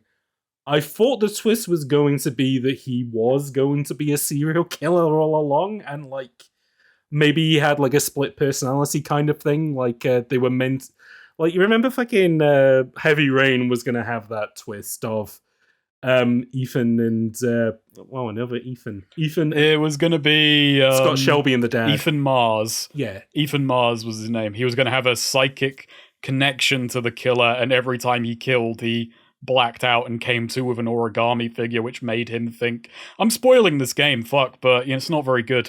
And they only half rip the plot out, so just a couple of times he just blacks out and comes to, but then because they ripped out the supernatural stuff, it's just kind of left hanging why he did that. Yeah, it's like you have to assume that Scott Shelby knows. Oh yeah, sorry. Yes, spoilers. The origami killer is Scott Shelby in this bad game.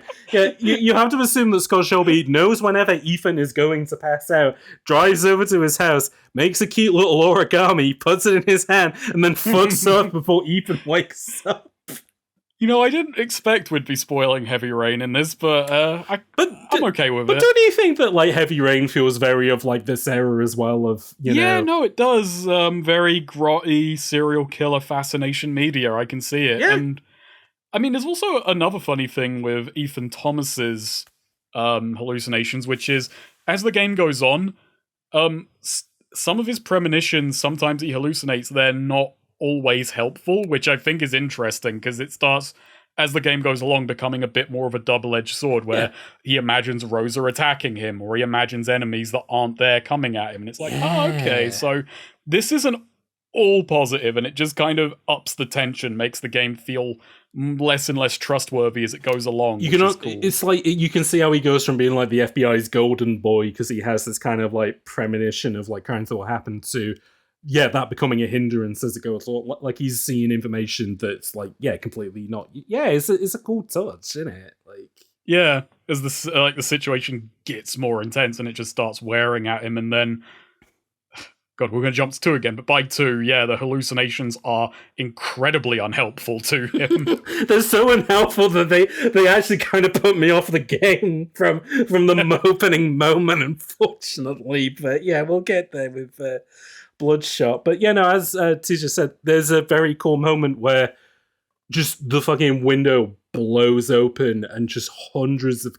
Just great Xbox 360 era live cutscene havoc physics shit of just watching 100 birds just fucking eat the grounds as they blast through, and it's like, that's a really cool visual. I wonder if it will tie into anything.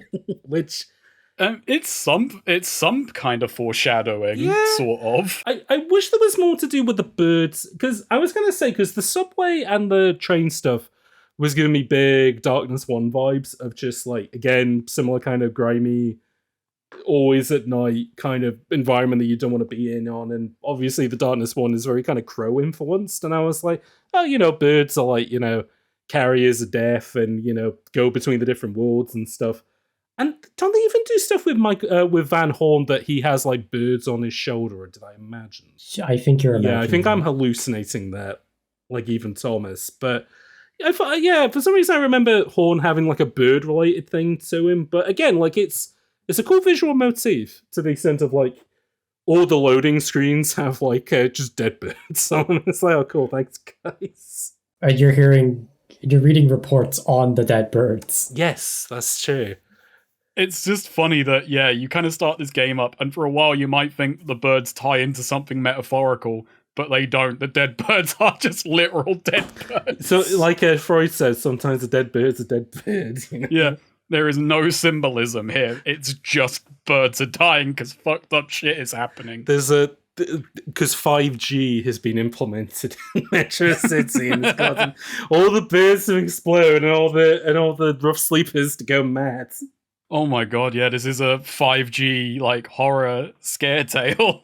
Well, it's more like that in 2. I mean, two's like that to a comical extent. You continue through the train station, and then you find him. You find the guy that shot your 2 cop friends, and you're chasing him. You get on the train, and then you have a really impressive sequence to this day where you're hanging onto the train. Yeah! Now, something that happened to me in my semi-busted PC version, which really undercut it, is no sound effects played. Oh, no. Oh, that's devastating. Yeah, it really fucked it for me. But you're just hanging onto this train, and without sound effects, there is no tension. But it does look really cool. Yeah, like that like, again, like I think that was why I was getting Darkness 1 vibes, because it reminded me of like that intro to Darkness 1 where you're in the back of the car and like a shootout in a tunnel of just like this is the playable movie, this is the promise of the playable movie stuff that the 360 era was like so much about early on. Like if I had a 360 when it came out and I was playing Condemned, I'd be like, this is the future of games. This is probably the most impressive set piece of the 360 lineup, probably. Like, what else was there? I mean, COD 2 obviously has Normandy Landing, doesn't it? Which is like... Perfect Dark Zero has Battle Babes or whatever that fucking arena game is called. Deathmatch, I think it's just called or some shit. For context, this train sequences, you are holding onto the back of a train as it rockets through a subway tunnel, and guys are just jumping onto you as you're barely holding on. The thing that's impressive is that it's completely playable, and like, you know, you're trying to defend yourself while holding on to the back of the train. It is like genuinely impressive. And yeah, you're just like trying to whack guys off with both hands as they come at you. And this is before like QTEs became really popular. I was going to say, this is before like Uncharted 2's train sequence, which... Yeah, exactly. Like if this was done today, this would be QTEs. It'd be maybe not done today, but done like 10 years ago.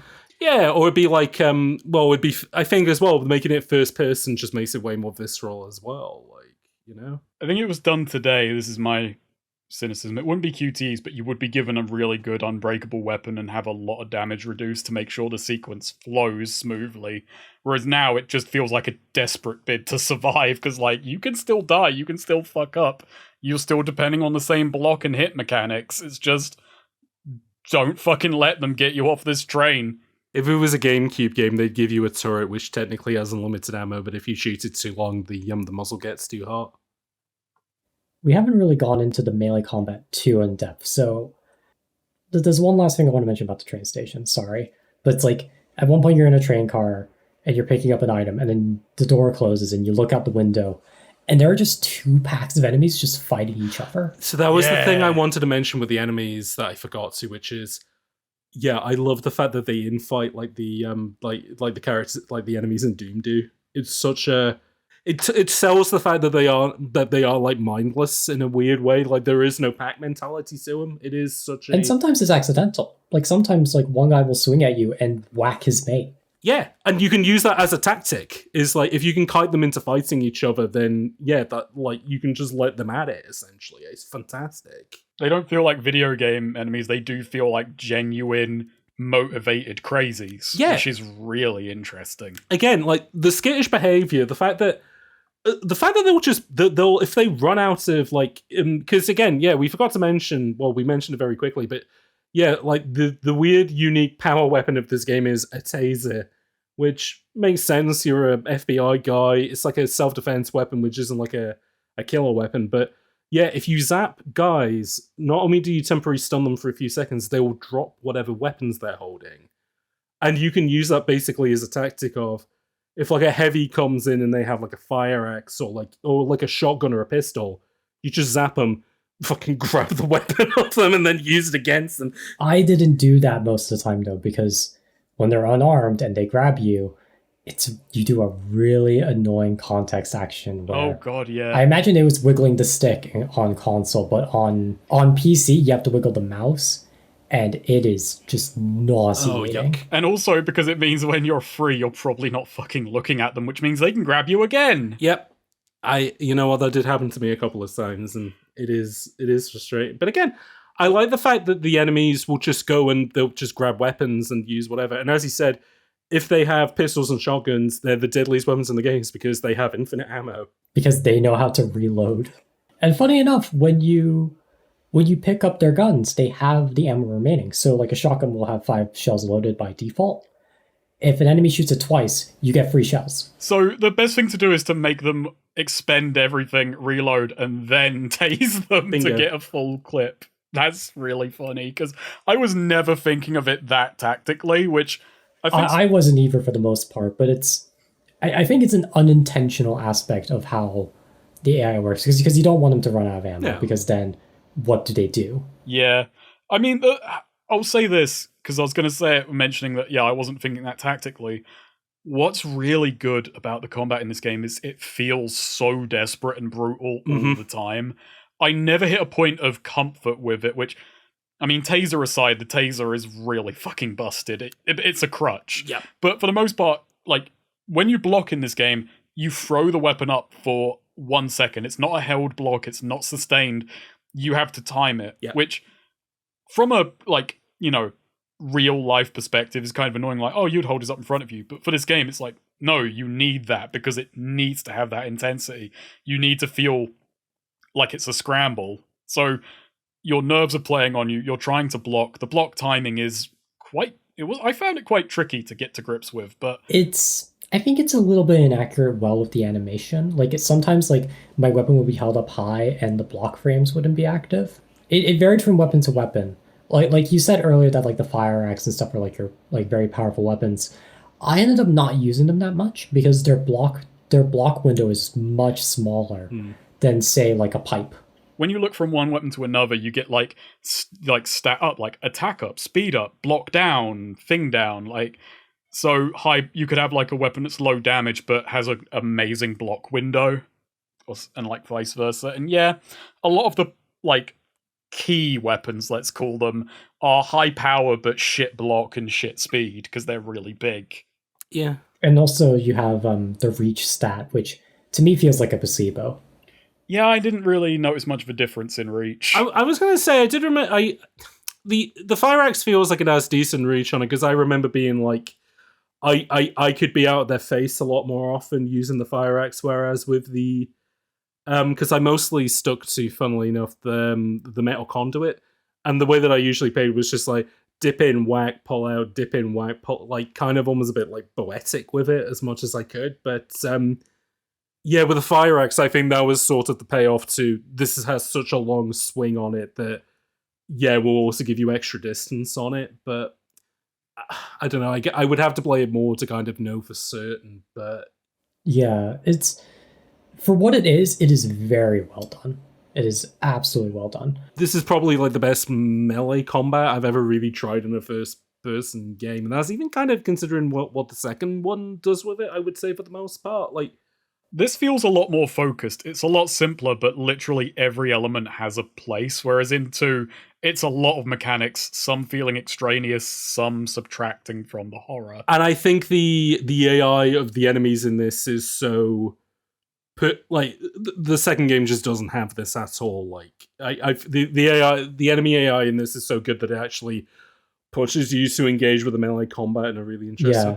Because if you smack them and they'll turn around, but then they'll do like a backswing. Yeah, which like I always got like that move always just kind of snuck up on me. I never like always expected it. It's great.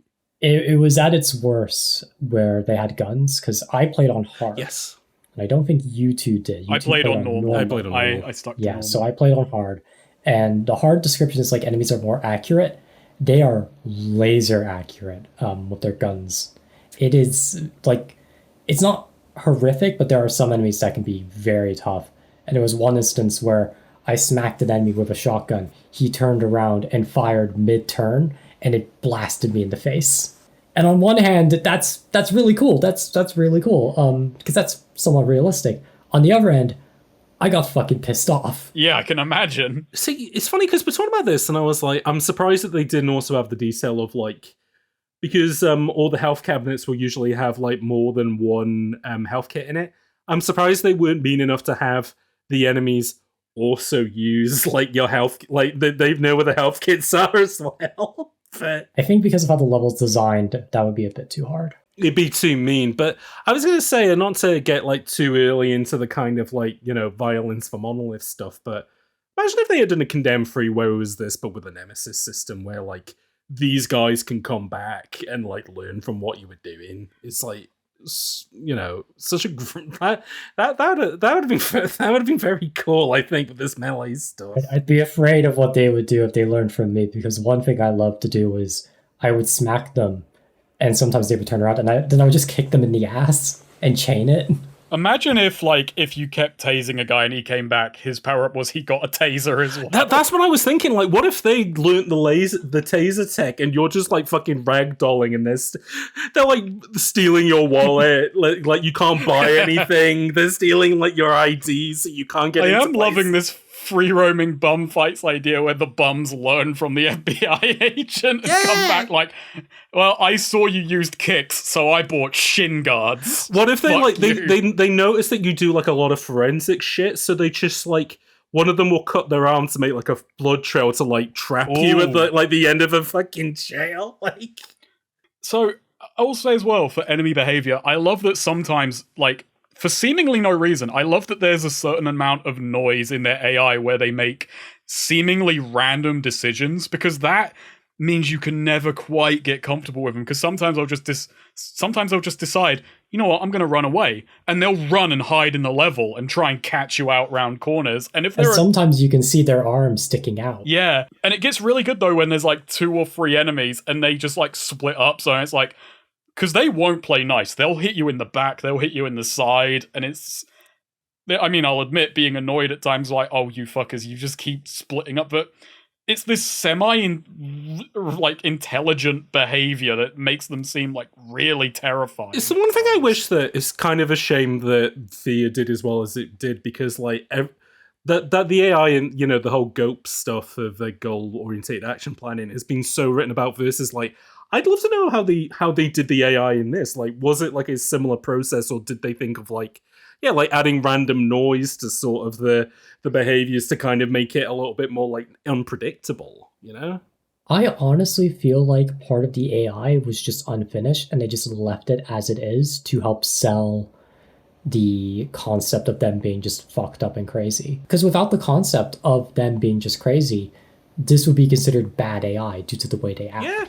The way they just meander and run around. It's like the whole kind of the aesthetic of the launch era 360 is like a perfect fit for this. Like, in its flaws, it has made it a better product kind of thing. Because you're talking about the AI in 2 being less interesting, where the AI in 2 is a bit more polished, but that also makes it a lot more But then they also rigid. remove stuff into, like, there's no enemy infighting, which... Oh no, there is. It's just much harder to trigger. It's much rarer to occur. Yeah, I noticed it a couple of times, like... If you go through a playthrough without noticing it, I wouldn't blame you, because it's just doesn't happen as much. Oh, okay, yeah. Which makes the AI much less of a scramble. Fair enough, yeah, I can never trigger it. But with the AI, it's one of those things where I wonder did they write the story initially and have them all be crazy, or did they look at the AI and went, this is actually pretty good to make a concept. Oh, you think it was like a Street Fighter 2 combo thing of just like, oh, that this could... you know, this adds to the tone, let's leave it like it is kind of thing. A little bit. I think story came first. I think based on the research I've done, I think, yeah, it was very top down with they had a tone in mind more so than the mechanics, so that was part of it. But yeah, I can see that. And there's still like a lot of neat like stuff with the AI. It's not all bad, and it is a lot of deliberate decisions made with it. But it is interesting to look at it and compare it to games today and when people criticize AI in games today. The thing is with Fear as well, and I'm not saying it doesn't have good AI, it does. Famously. It's this... Yeah. Famously, yeah. But I do think as well part of it is a placebo effect of enemies announcing their actions, which makes them seem more like actual agents acting on like goals and initiative. Where it's like, it's the suggestion that they are thinking about these things just as much as what they're actually doing. Yeah, I think that's absolutely it. And the fact that it looks like, because they're saying shit out loud, it feels like they're coordinating with each other in a way that they don't. Versus these guys where, at least I will give the guys at Monolith this, if fucking 3D Realms had made this 10 years ago, you know those fucking enemies would be shouting Chester A bum-ass fucking... sound bites at you when you fought them. In this, they just screech. Yeah, in this, they just make animal noises. There's a few words. Sort of. Well, I can't remember any of them. I genuinely can't remember this. I don't either, but there are words. Okay. I do remember there being words. They were that cognate that they could say some words and phrases, I guess. I think they are they sometimes saying stuff just like, you know, God damn it or whatever. Oh yeah, like, no, they're saying like shit and stuff like that. Yeah, yeah. It's mostly just angered expletives. They're not like, you know, hey buddy, got a quarter, you know, which wouldn't make any sense in a fucking melee game like this. But you know, I mean, it'd be like, hey buddy, caught a circle, and then they hit you. There you go. So they should have had you on the writing staff for. Actually, they may still have you on the writing staff for free if that ever happens. So, you know. 12-year-old me making fighting game puns about fighting the homeless. Like so when this bum attacks you, instead of saying "got any change," he says "got any change ups," and then he does a switch up on you.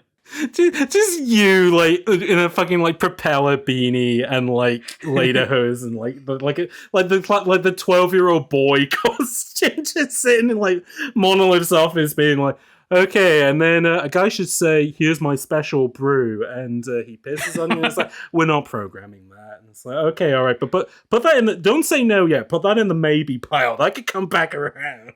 How about when they're kind of squaring up on you, they say, I'm in neutral on cops, and then they swing at you.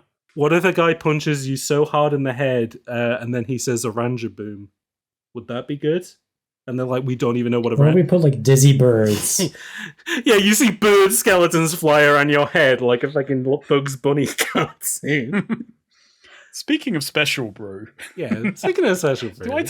Do I tell my stupid charity stream story? I'm surprised you didn't start the episode with it, but go ahead. Yeah. So, I did a charity stream playing through Condemned once, and I very much miscalculated the audience, because it was a Sega charity-a-thon.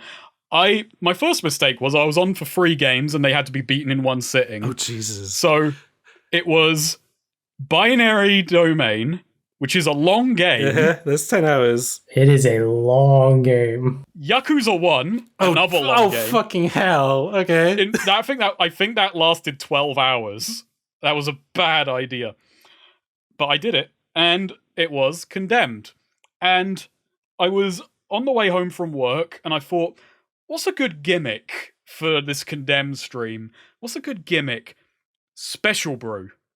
So, I mean, do you want to explain to the folks at home why that's a good idea for a Condemned stream? I mean, the fact it requires explanation was why it was a very bad gimmick. Yeah, no, exactly. But, yeah, so Special Brew is a very cheap, very potent beer that you can buy in the UK that is most commonly associated with poor people and the homeless. So a very tasteless bit to begin with, as tasteless as the beer as it goes. Funnily enough.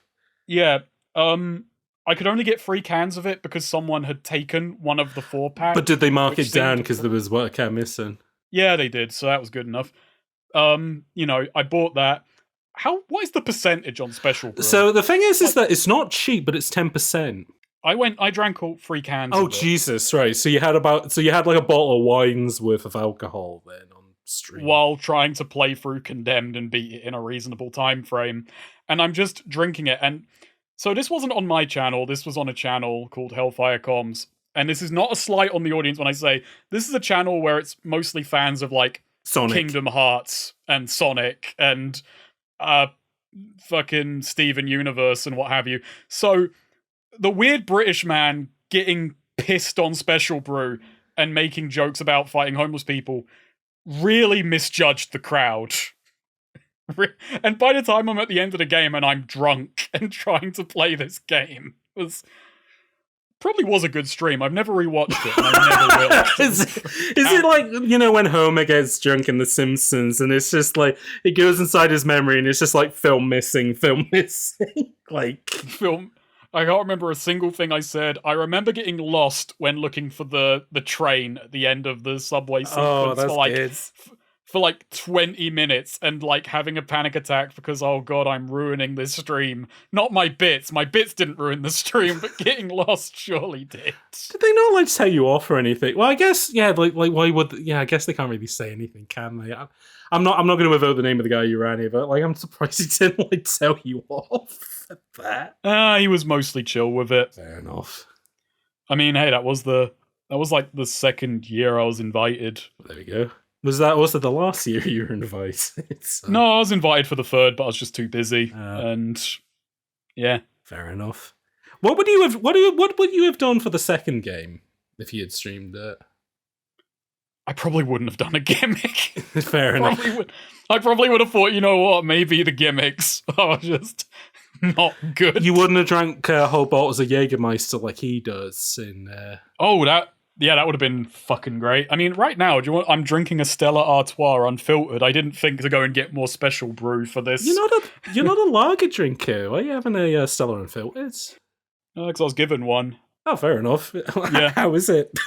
It's quite nice. I mean, I don't hate lager. I just don't drink it very much because I can't burp, so gas fucks me up. Oh, fair enough. Funnily enough, Stella in the UK, as it is known, wife beater. And I'm not really drinking a classy drink anyway, even though it's a fair sight classier than special. Well, I was going to say the film. Well, I mean, they've done a lot. Like Stella's always the funniest thing. They have done a lot in advertising to try and make it seem like a San Miguel or a Peroni, like a classy, like European drink. Despite the fact that for fucking decades over here, it was called Wife Beater because it was again it was cheap in 4-can packs. So yeah, it was cheap for its like alcohol content. So in a way, this shows you how I've advanced in the years. I've gone, from drinking for gimmicks to just drinking. Just drinking because you enjoy it, I guess. What a lovely conversation to have here in the Condemned Criminal Origins episode of Bullets. But yeah, for the well, don't worry, we're not even having. Yeah, I know we're at 2 hours. I was hoping this might be a short one, but we haven't really spaced out the topics per level. But then there's not very much planning. Just kind of you just jump in. I was trying to think because it's a bit like your vids where you'll do like a chapter and then you'll talk about like a bit of it, but we don't really plan episodes out like that. It's more like a book club where we just talk about things we like. I only have 1 page of notes, and most of it's for the second half of the game. Oh, I have half a page of notes and then reviews from the quiz. I have 2 pages of notes, which we've mostly already covered, and then I have 2 jokes written down. And one of them is just the charity anecdote. Oh, and Psychogram. Okay, I've gone through all of the jokes I prepared for this episode. Wow. Oh, wait, yeah, because you said that you had a joke set up and you were hoping that we were going to hit. Yeah, it was just hoping that this game came out in Japan and was called Resident Evil. Because in my head, that really just tickled me. That was the joke. That was the whole joke. I have a note in yellow here, which is Condemned has Bioshock's UI, which is crazy. Red is health, P yellow is stamina. Why did I write that down? I mean, I'm not wrong, but I'm like, why did I write this a note? You're not wrong, but there's the yes and of that note that hasn't been answered. What? There's the okay, and from this, what? Oh yeah, there's no point to it. I just wrote it down.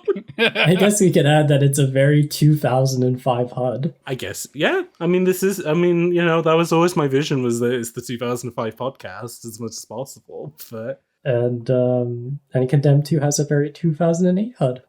That's very true. Yeah, it's very like Tony Hawk American Wasteland looking. Which came out in 2005. These games were in on their zeitgeists. So anyway, Bart's. Right? Let's go to my favorite level, which I messaged Snake about. You know what, we can segue quite nicely off the you doing a dodgy bit on stream, which was me sending a joke to you, which was, Snake, this is like if you had designed Bioshock, because there's no magic or like fantastical elements to it, but there is still the element of you go to an Art Deco place which is massively run down, and there's crazy people who are dressed up that you beat up. It's very Bioshock. I think that explains your note. You had Bioshock on the brain. I guess so, yeah. So I have a controversial opinion. Is it that you don't like this level?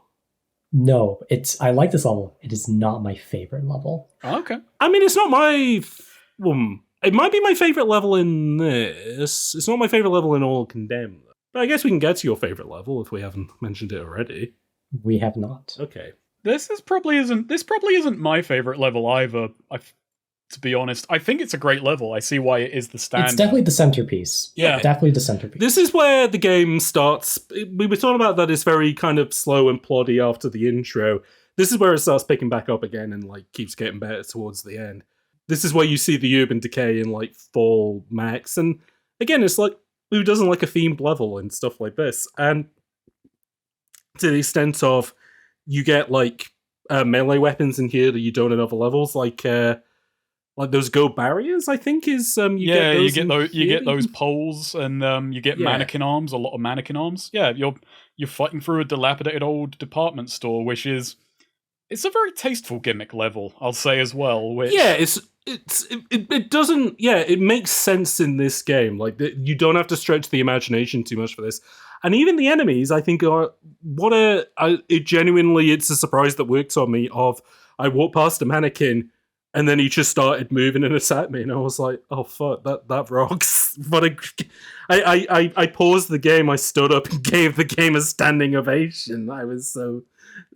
I like the idea so much. So. Not to be like, a CRT pilled boomer as well, but again, that is something that worked really well on CRT, where you couldn't see fine details as much as like... I mean, it works absolutely fine for me on the... I'm playing it on Series S in like 4K. Okay. Yeah, the enemy mannequins and the enemies just look similar enough that you can't really tell them apart. It's great. It got to a point where when I saw a mannequin, I immediately started bashing its head. Same. Oh yeah, I did too. You got once you know about it, you got to start smacking them. Like there's that one small room with the groups of mannequins, bashed all their heads. Oh, I had that with there's a small room that you go in when you're doing forensics, and that's the thing as well. When you do the forensics, you can't fight back, and there is like They never really pull the trigger on it, but there is always the cute opportunity of like, you can't fight back during these bits, so there is the tension of like, you don't want to get jumps. Well, that's something I want to mention, which is like the one time forensics really worked for me. And it happens in the Bart's level, and it happens earlier in the metro station, is when you have to follow a blood trail. So, it's this cool idea that, your eyes are on the ground, but you want to keep looking up in case someone's coming for you. And that's that's neat. That's the one time forensics really like, oh cool, you figured out a gameplay angle to this, is I'm looking for stuff, but they're looking for me, so this is quite scary. The only problem is that it's like when a 5-year-old tells a joke and everybody laughs and then they keep doing it. Because I think of when you get to the house at the end and it's like, it's the blood shit, but like done really stupidly, and I'm like, oh come on guys. No, I love it. I don't like it. I'm with James on this. That puzzle annoyed the pants off of me. But yeah, Bars is a cool level. I mean, like I said, it's my high point, even though the cops turn up, but they don't really turn up. The main highlight of that level is definitely the hallucination with the mannequins. Yeah. Well, this is also the level where you get hit with like the big first twist, which is you go into the changing rooms and you're like, oh, we found one of the matchmaker's tableaus, and then as you're investigating it and you find like, oh, in every fingerprint you found so far, there's been a missing finger, and then you examine. That's right. That's his calling card, is a missing finger. Yeah. Yeah, and then it's like, wait, there's a missing finger on the victim, and it's like, oh, that guy is the matchmaker. Why the fuck is he dead here? Like, really cool twist. And then you're kind of going around investigating. It's like, you escape the cops, you go outside, and Rosa posits, oh, I think there's like an Uber serial killer. The guy that you've been chasing, because you find the matchmaker who's been posed up. It's not Sideburns who nicked your gun earlier and kicked you out the window. You're still following him. He's doing his own thing. No, this is just like a guy like that you find matched up, and it's like, no, we're running the DNA. We're looking at the guy. Yeah, this is the matchmaker. Somebody got to him first and killed him in the style of the matchmaker. Whoever you're going up against is like a fucking serial killer fanboy, which you know anyways from the fact that they have all the paper clippings and photos of you investigating these serial killers. And they're like, oh, we're going to call him the Uber killer. Actually, no, we're going to call him Serial Killer X. SKX, fucking, like SAX from fucking Metroid Fusion. SKX. Such a mouthful of a name. I'm honestly just going to call him by his actual name. Because it's not really a spoiler until you bring up the last name. And it's Leland. Yes, Leland. Yeah, Leland. I think it's much easier to call him Leland from here on out. I mean, Leland's a fitting name for the guy because he looks like a fucking bum. Like he has got like 19th century factory worker fucking buggers grips on his face, which I was like, when I hear Leland, I also think of Twin Peaks. Leland Palmer. No, I'm just going to hand it to the game as well. We're talking about it never getting bogged down in its crassness. This game delivers the line like, some kind of Uber killer, some kind of serial killer X, and does not lose conviction for a single syllable as it says this to you. I did mention Rosa earlier being my favorite character that I've ever met in a video game ever. You know what? Fucking round of applause to Jennifer Hale. That's where she gets the big bucks. She sells that line like a motherfucker. So. Yeah. Does not lose an ounce of confidence as you say the line, an Uber killer, some kind of serial killer X, which is... And Ethan just doesn't care. Yeah. No. Oh yeah, Ethan's just all about the pursuit. He's just like, I don't care, where is the guy? He's just like, I don't know. Meet me at the library. I'm gonna go write this dumpster. This is where we get to my favorite level, I think, which is the back alley brawl into the dumpster ride.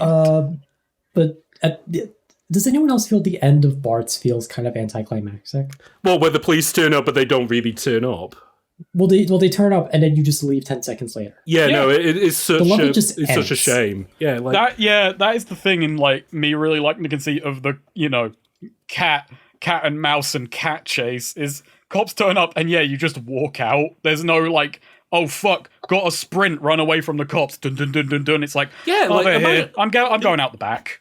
Like, imagine if they teased it like early on that it's a department store and you're walking past like a lot of like rooms and bits that had like boarded up windows, and then you have to go through those rooms again, but like police helicopters are like ripping them apart with like machine gun fire, and you're like trying to outrun it. Like that would be cool. Well, even if it was just like a foot chase, like even if it wasn't like this crazy intense thing, it's like just the moment you get a lead on who's framed you up and put you in this situation, oh fuck, the cops are right on my heels, I've got to go right now. It just feels very understated. Instead it's just like, oh, you could even do the Breaking Bad thing of like, you could turn yourself in and be like, yeah, but I know who the real killer is and you guys go after him, but because you're in so deep, you're like, no, I'm the only guy who can stop him, kind of thing. But they do make the police chase more impactful with the next level, with the dumpster and the back alley. I really like the next level, even though it's the shortest level in the game, but you call Rosa and you're like, let's meet at the library, we'll get some public records. I'm on my lunch break, let's meet at the library. I'm on my lunch break at 2 a.m. This city is perpetually 2 a.m. Yeah. The sun's blocked out by dead birds. We have no idea what time of day it is anymore. This is a very long day. Can we? God, we're kind of dancing around it, but I mean, I guess with bars, we'll just got to say this city is comically fucked up. This is like Fincher to the max of like, no one would live here. Everyone, like why are the FBI here? Like, what's the fucking point? Like, just burn it down. There are a couple of lines where it's like, damn, this place is a dump, but I cannot envision that there is one nice place in this city. Well, like, every place that you go to, you ring up Rosa and she goes, oh yeah, that place has been abandoned for 20 years. Oh yeah, that place is abandoned. Just like, is there anywhere that isn't abandoned apart from, I guess, the library in fucking Metro City? There is another good line before you go to Bart's where when you call Rosa, like, Bart's, oh, the police haven't touched that part of town for years. It's like, what have they touched? Nothing. The police are very hands-on. It especially gets worse when you get to the news reports and the loading screens. And it's just like, yeah, these birds are kind of dying. Oh, the birds dying is kind of linked to the people going crazy. Oh, everybody's going crazy. Oh, the National Guard's getting involved.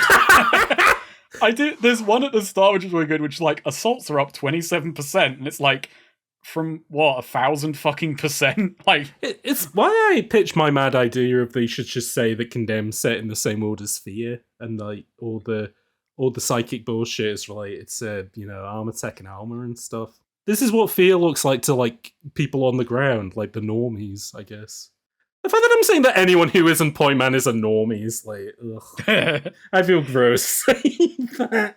I feel like normies in this universe are, not very normal. I can't envision anyone in the Condemned verse getting an education that gets them the most normal FBI. guy is Ethan, and fucking how Ethan ends up at the end of this game is like, oh no, he's become a video game guy. This is the story of how the last normal person, aside from Rosa, finally let the universe get to him. Because throughout, he just kind of seems disconnected from it all. It's Mad Max! He becomes Mad Max at the end of Mad Max 1, becomes Mad Max. And he's like, I'm as mad as the rest of them. He finally realizes the universe is a bit fucked, when it fucked with him specifically. He got Jokified. He put the makeup on, and he said, I love crimes are funny. We'll definitely go into that a bit more with the ending, but the alleyway. Tell me about the alleyway.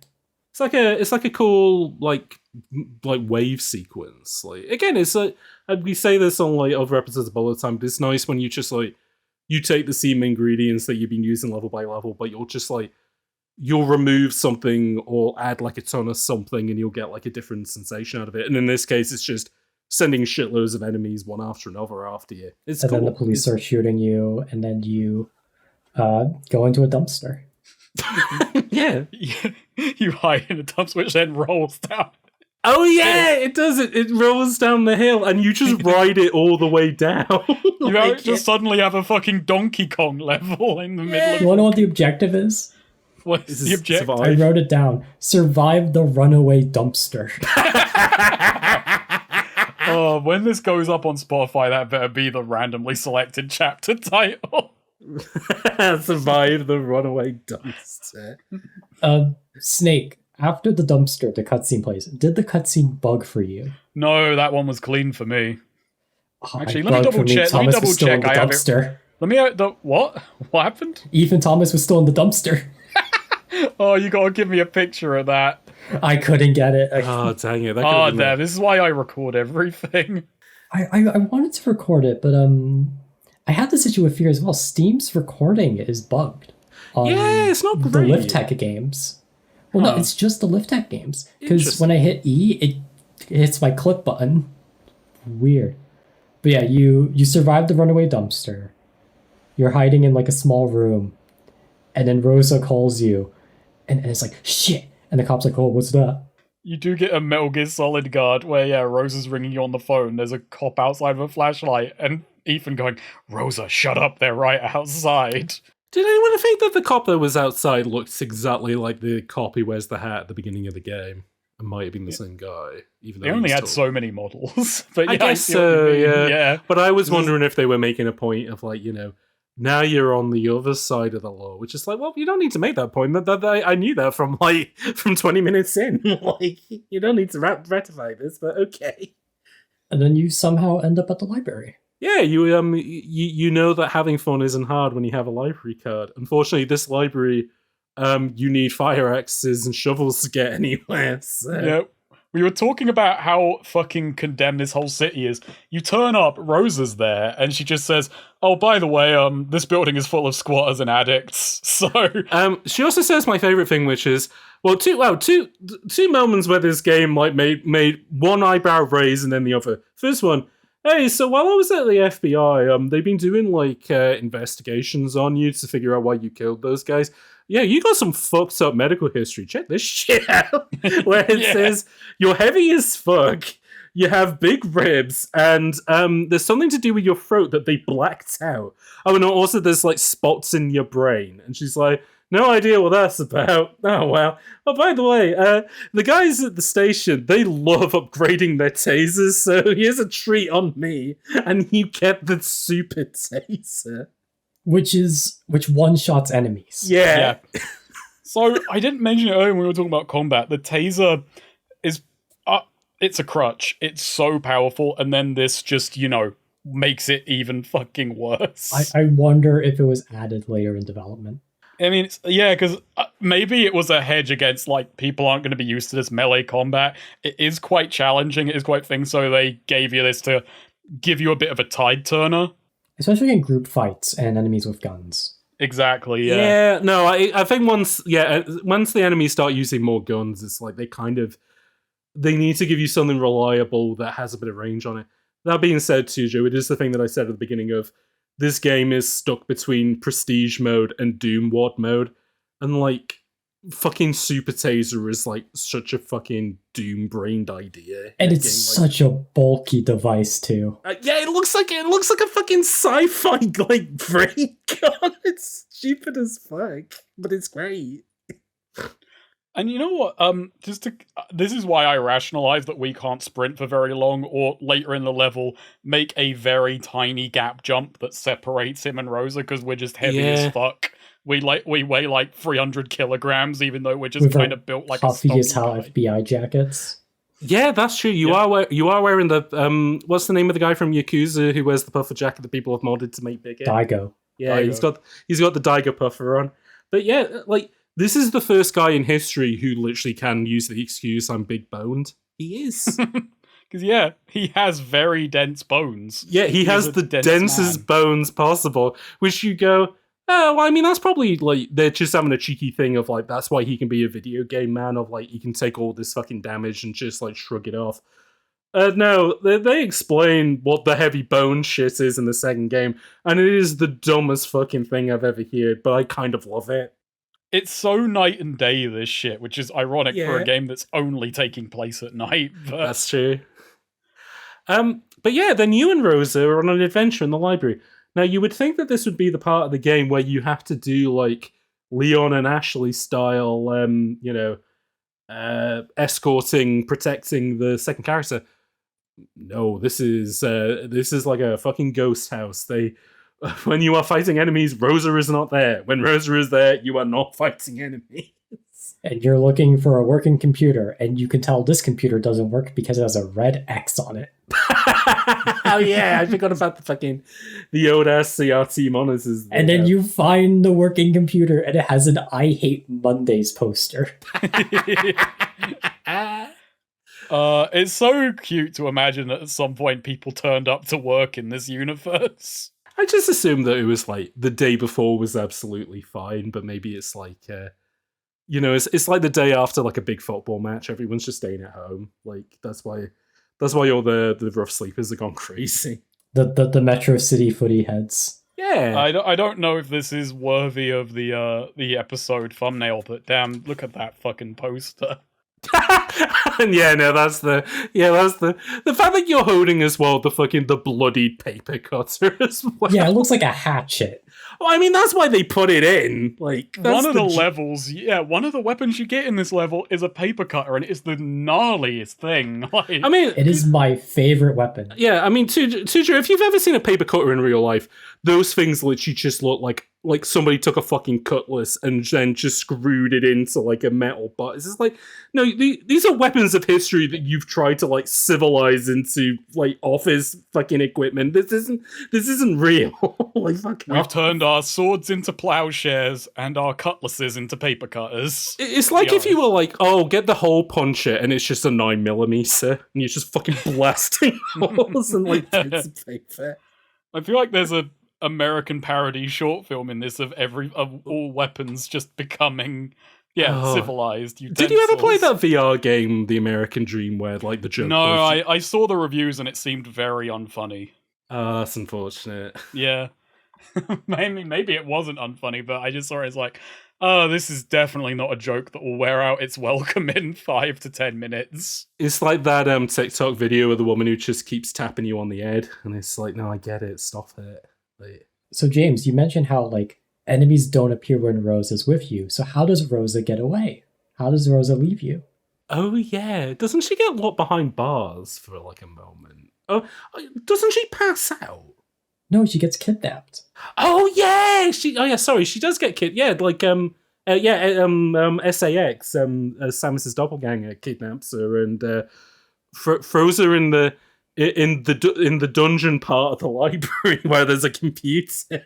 Yeah, and I think what's funny as well is during this there's two things that's funny. One, she's in the segment of the library where there are rare books, and I don't know why, but reading a sign in the library that said rare books made me giggle. They are fucking wasted on this town. Like, someone should do a rescue mission for those rare books. Like there are books in glass cabinets that you're just meant to observe. You know, though, in probably in the version of this game which was the dark, that's probably where you got your magic spells from, I reckon. Maybe. And then the other thing that's really funny is you can still do your investigation stuff and send it to forensics. Oh yeah, it just goes to her voicemail. Yes. You get an answering machine. Yeah, you do. And the thing is, you're semi-cognizant of the fact she's been kidnapped. Like, Ethan's like, oh my god, what happened? But then he still stops and still rings up every time, and it's like, I'll be back at a later date. I mean, that's probably how the system is set up. Yeah, I just found it really funny. I was just envisioning Ethan Thomas as a fucking idiot at that point. Just like, damn it, why isn't she picking up? I'm sending her stuff. Can we talk about the fact as well that like a fucking candy bar-ass early like dumb phone Nokia has perfect picture-in-picture live like fucking Zoom-ass video conferencing on it. Yeah, this is easily the most outlandish thing in the game. Yeah, it's the least not the the birds exploding, or the hallucinations, or his heavy bone density. Not the weird scanner device that can apparently transmit chemical compositions. Not the metal man we see later. No, not the cool heavy metal guy. No, perfect video conferencing on a fucking Nokia candy bar in the year 2005. Oh god, I'm sorry, I'm backtracking for a moment to Investigations, but the thing that got me about the Investigations is Ethan Thomas is a terrible photographer. He's dog shit. The way you submit most things is like, you hold up your camera and you have to like push the focus in and out. There's no gameplay to this. It's once there is a big green light to tell you you're you line up the rule of thirds, you line up your viewfinder, and then you push in the zoom, or you push in the focus to get it and it's the heaviest auto aim. Like, you are dragged to where the game wants you to take the photo. But every time I was just annoyed. I'm like, that's not a good representative photo of the whole subject. Now, again, quick question: in the year 2005, how is he instantly getting a photograph from a big-ass DSLR to the FBI? Because they don't have... maybe they do. Maybe that is why the birds are exploding. Maybe they do have 5G at this point. Yeah, that's our, photo data flying through the air and making a crow's head explode.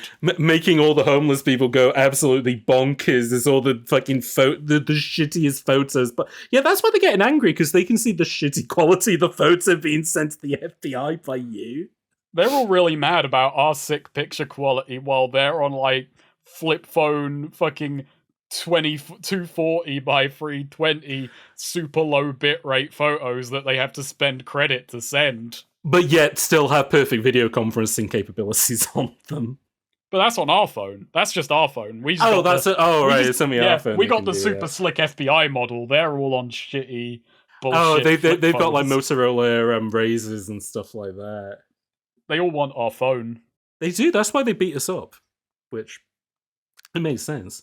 By the way, I forgot to mention this earlier on, but the library is where this reminded me of this, because it was partially as well as why I thought this was going to be we were the serial killer all along, because of all the hallucination stuff. When did the goblin enemies turn up? And by the goblin enemies, I mean, so you fight rough sleepers for the most part, who are guys in big puffer jackets with woolly hats on, and then sometimes you fight a bigger variation of them who wear fireman clothes. You fight a couple of those guys. I'm talking about the guys who crawl on the floor and have blue skin, like the zombies from fucking House of the Dead. That is really where the game stretches believability, is the Spider-Men. The guys who crawl on the... Yeah, I know that's earlier. That's in the sewer, right? Yeah, that's in the sewers, but they start becoming more prominent in the library. Yeah, because I remember the bit of because there's just the bit where Rose is behind bars and she's just like, hey, what are you doing in there? And it's after you've literally fought off a wave of those guys. You suspected that we were the serial killer because, this level is kind of a thing of every time Rosa is on screen, enemies don't appear, but the moment she's away, they conveniently do, and it's like Scooby-Doo shit. It's like she bends over to pick up a penny, and you fight 5 guys, and then she gets back up and she's like, "Hey, Ethan, you look sweaty. Are you okay?" Yeah, no, it does have very comic pacing of just she conveniently. And just because it's her who's just this little black, there's just this little lady who looks like she'd be a support worker, just completely. She feels like somebody who was photo scanned off the street and plugged into the game. And so, but she's just Mr. Magooing it through this level full of fucking killers, which is pretty impressive.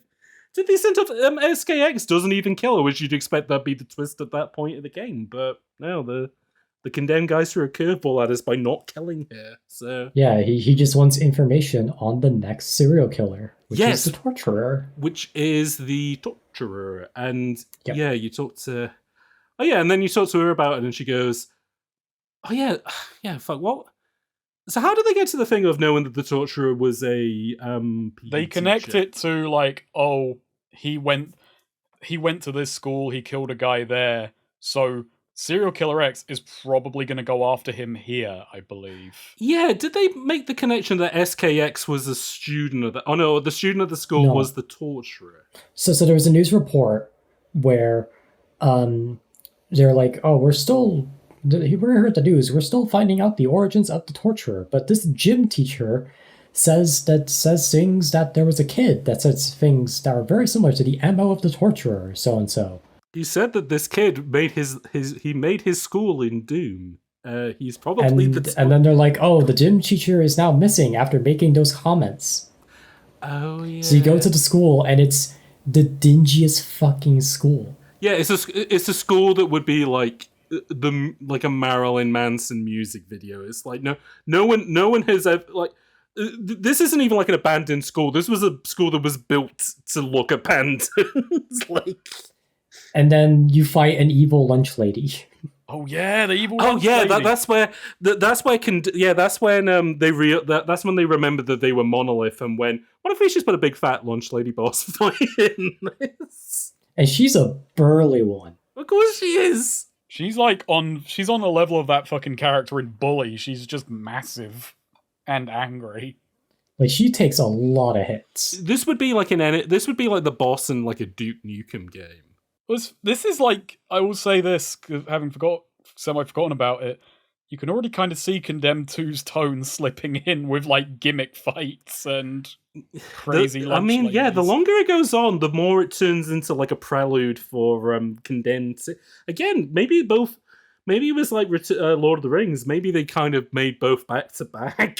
I don't know. Well, it's also just a reminder that, oh yeah, this is a Monolith game. Yeah. No, that's what I mean. Like, it's so fucking doom-brained of just like, yeah, why don't we just have like a big fat lunch lady boss fight who, yeah, and again, like in the olden days, she'd like, shout, like, dinner's ready and like, no cutting in line at you while like, throwing out big ass haymakers and whatever. I think she does say something when you're chasing her and it's like, wait, he's not dead? Huh.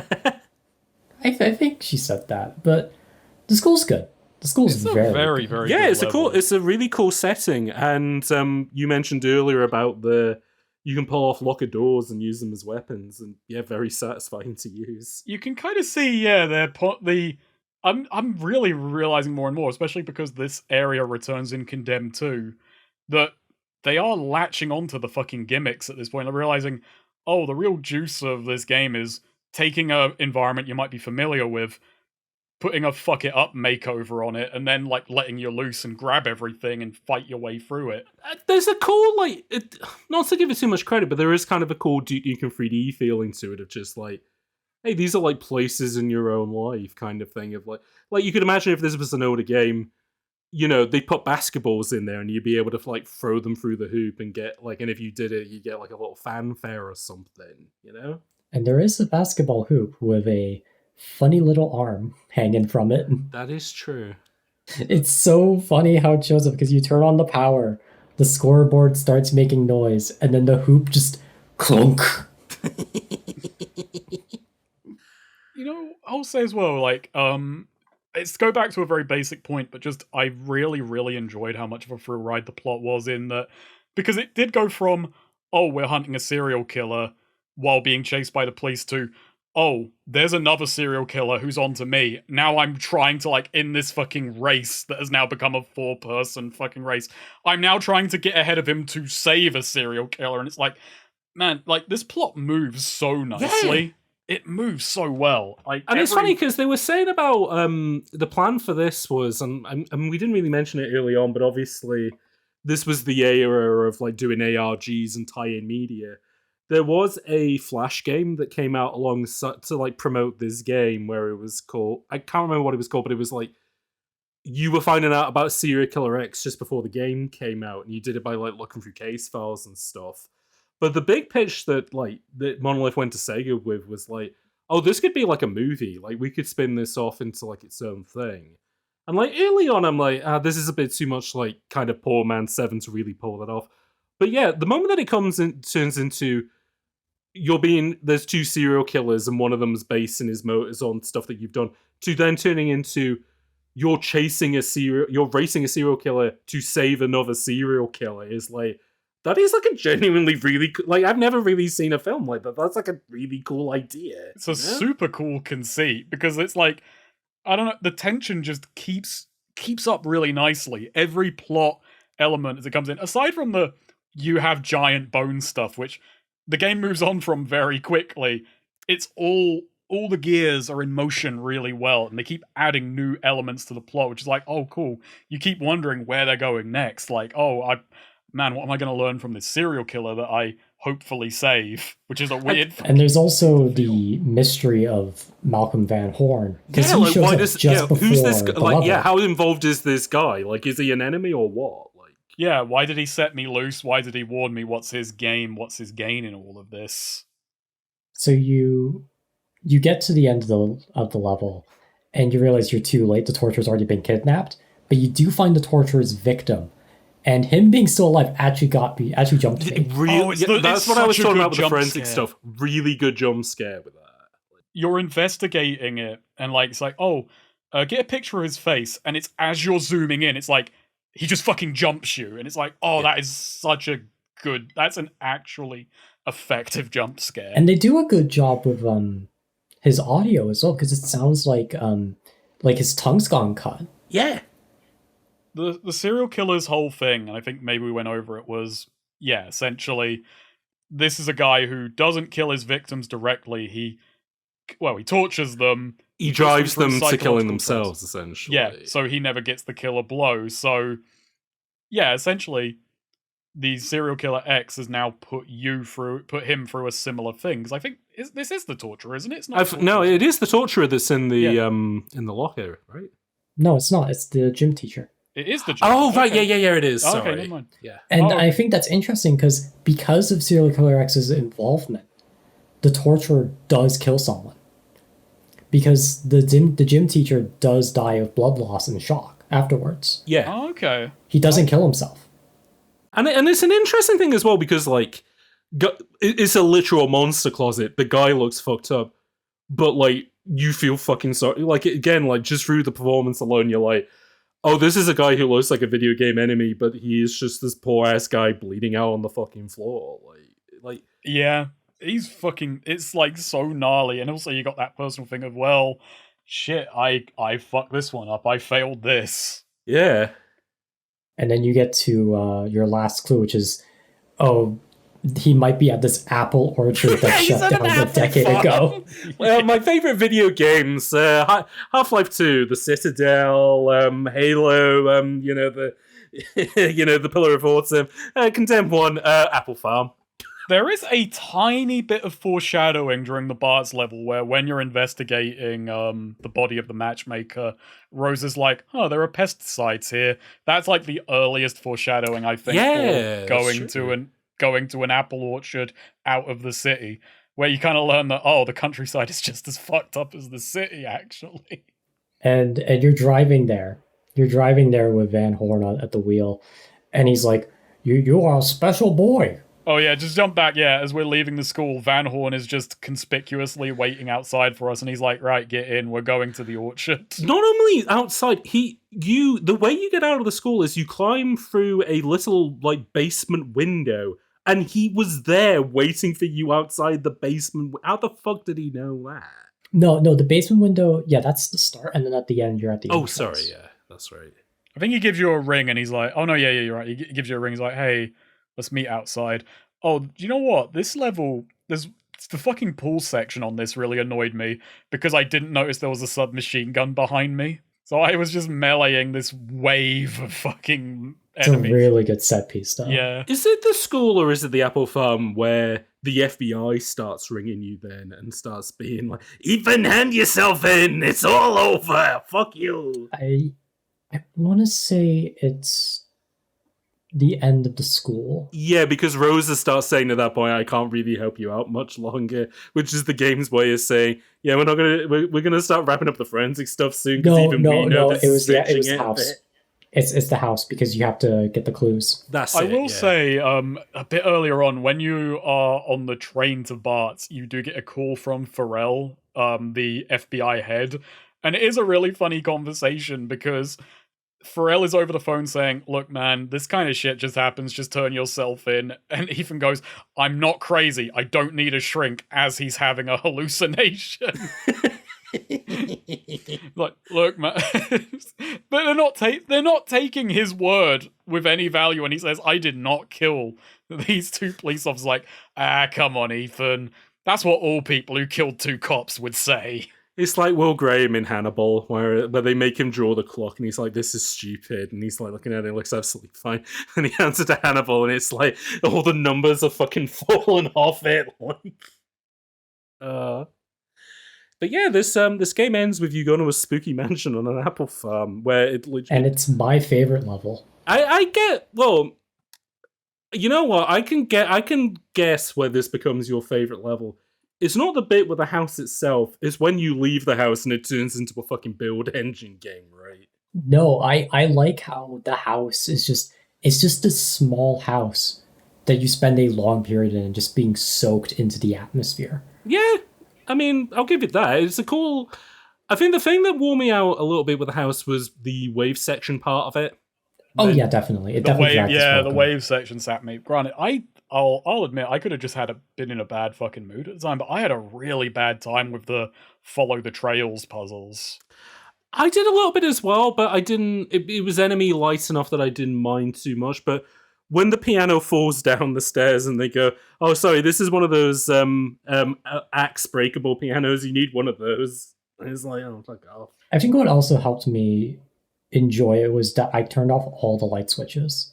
I turned off every single light switch, so it was entirely enveloped in darkness. Ooh. And one thing we haven't mentioned about the flashlight is that it moves with the body. It doesn't move with your head. Oh, yeah. Yeah? The problem is that I played this and Fear at the same time, so I do get some mechanics mixed up. Is the torch in this like on all the time, or does it run out of On all the time, yeah. On all the time, no battery. Okay. Interestingly, I would say that would be the one thing I would swap between this and Fear, is that this seems like the game where the bulb should run out of battery versus Fear, where no, you should just have that on all the time. But you know, talking about flashlights, and we mentioned Doom 3 earlier, I do think one of the most interesting developments over time in the way people talk about games, and I know it's not universal, it's some or the other, but early days of Doom 3, one of the biggest mods, and something people were so like, "Oh, this makes the game so much better," was duct tape mod. Duct tape mod.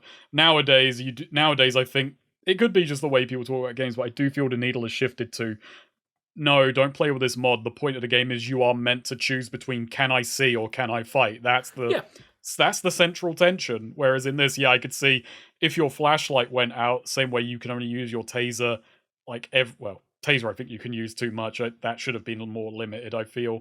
Mm-hmm. But yeah, like, you kind of got to manage, like, when can I see? It could have do with, like, batteries. Like, yeah, I was going to say, what if they had a resource where you could spend the batteries either on the torch or on the taser? Oh, you know people would complain, but we'd be like, 100%, yeah, people would be like, why... Well, I mean, I'd probably complain because they'd be like, why are you putting resource management in this game? It doesn't really need it. Yeah, like... you can't really know until you implement it, but conceptually, I do think that sounds like really cool from a whole I like the idea of, are you putting your money into seeing more of the game, or a one defense? Well, it isn't one hit kill; it's just a one hit stun, essentially. You know, but this is like Five Nights at Freddy's ass energy management. Oh, imagine a version of Five Nights at Freddy's where it isn't like just mascots; it's just guys. It's just bums. Yeah, it's just people who want like shelter for the night, and they're like, well, nobody's going to this fucking abandoned pizzeria, but like kids, like Markiplier is still screaming like as people pop up on the camera.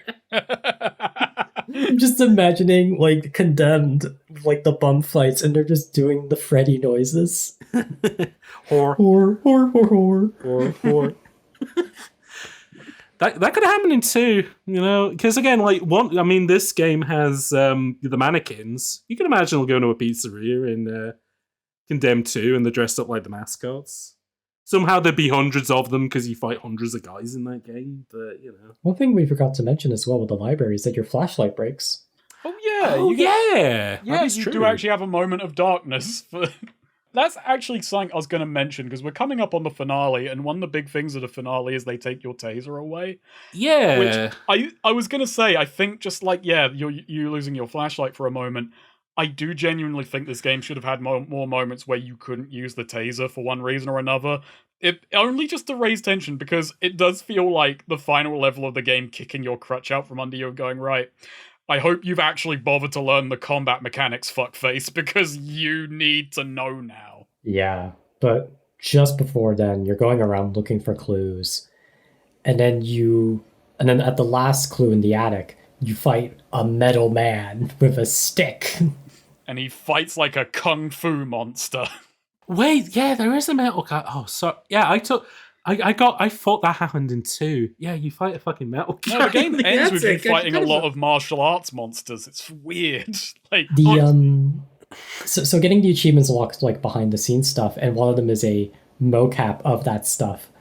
And it's just like in a mocap studio with a guy going, action. And then the guy swinging the sticks around going, hey-ya! Hi-ya! And like, does he look like a martial arts guy? Like, that's probably what he does. It was hard to tell with the mocap suit on. Fair enough. And then you find all the clues. It's some riddle. Well, the riddle is like, you know, you have to walk. It's something stupid like you have to reflect on your actions. And I was like, mirror. Found a door with a mirror on it. Yeah, it was something that blunt where it's like, just immediately fucking beeline to the goddamn mirror.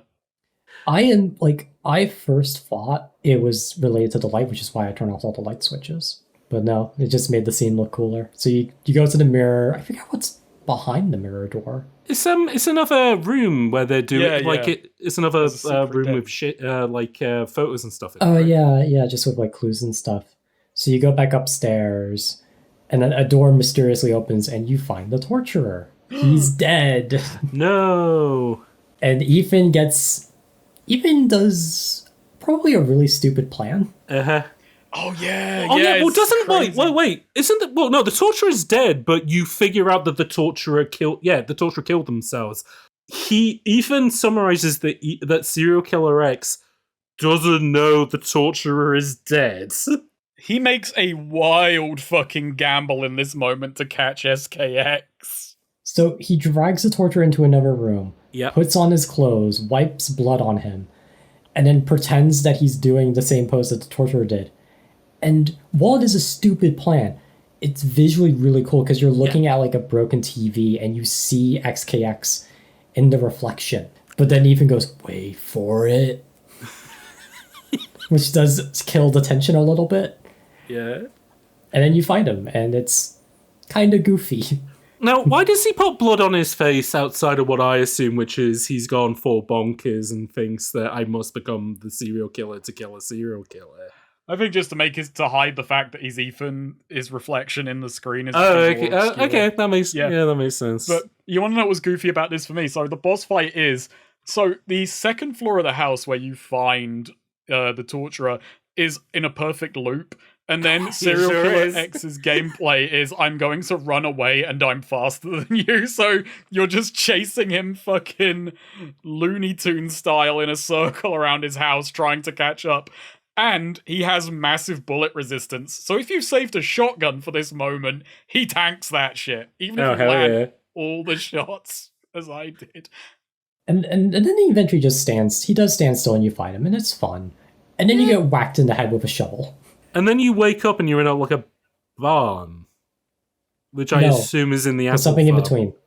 Oh, sorry, there is something in between, isn't there? Right. Where Van Horn is the one that whacked you with the shovel, and he's like, "This is my nephew.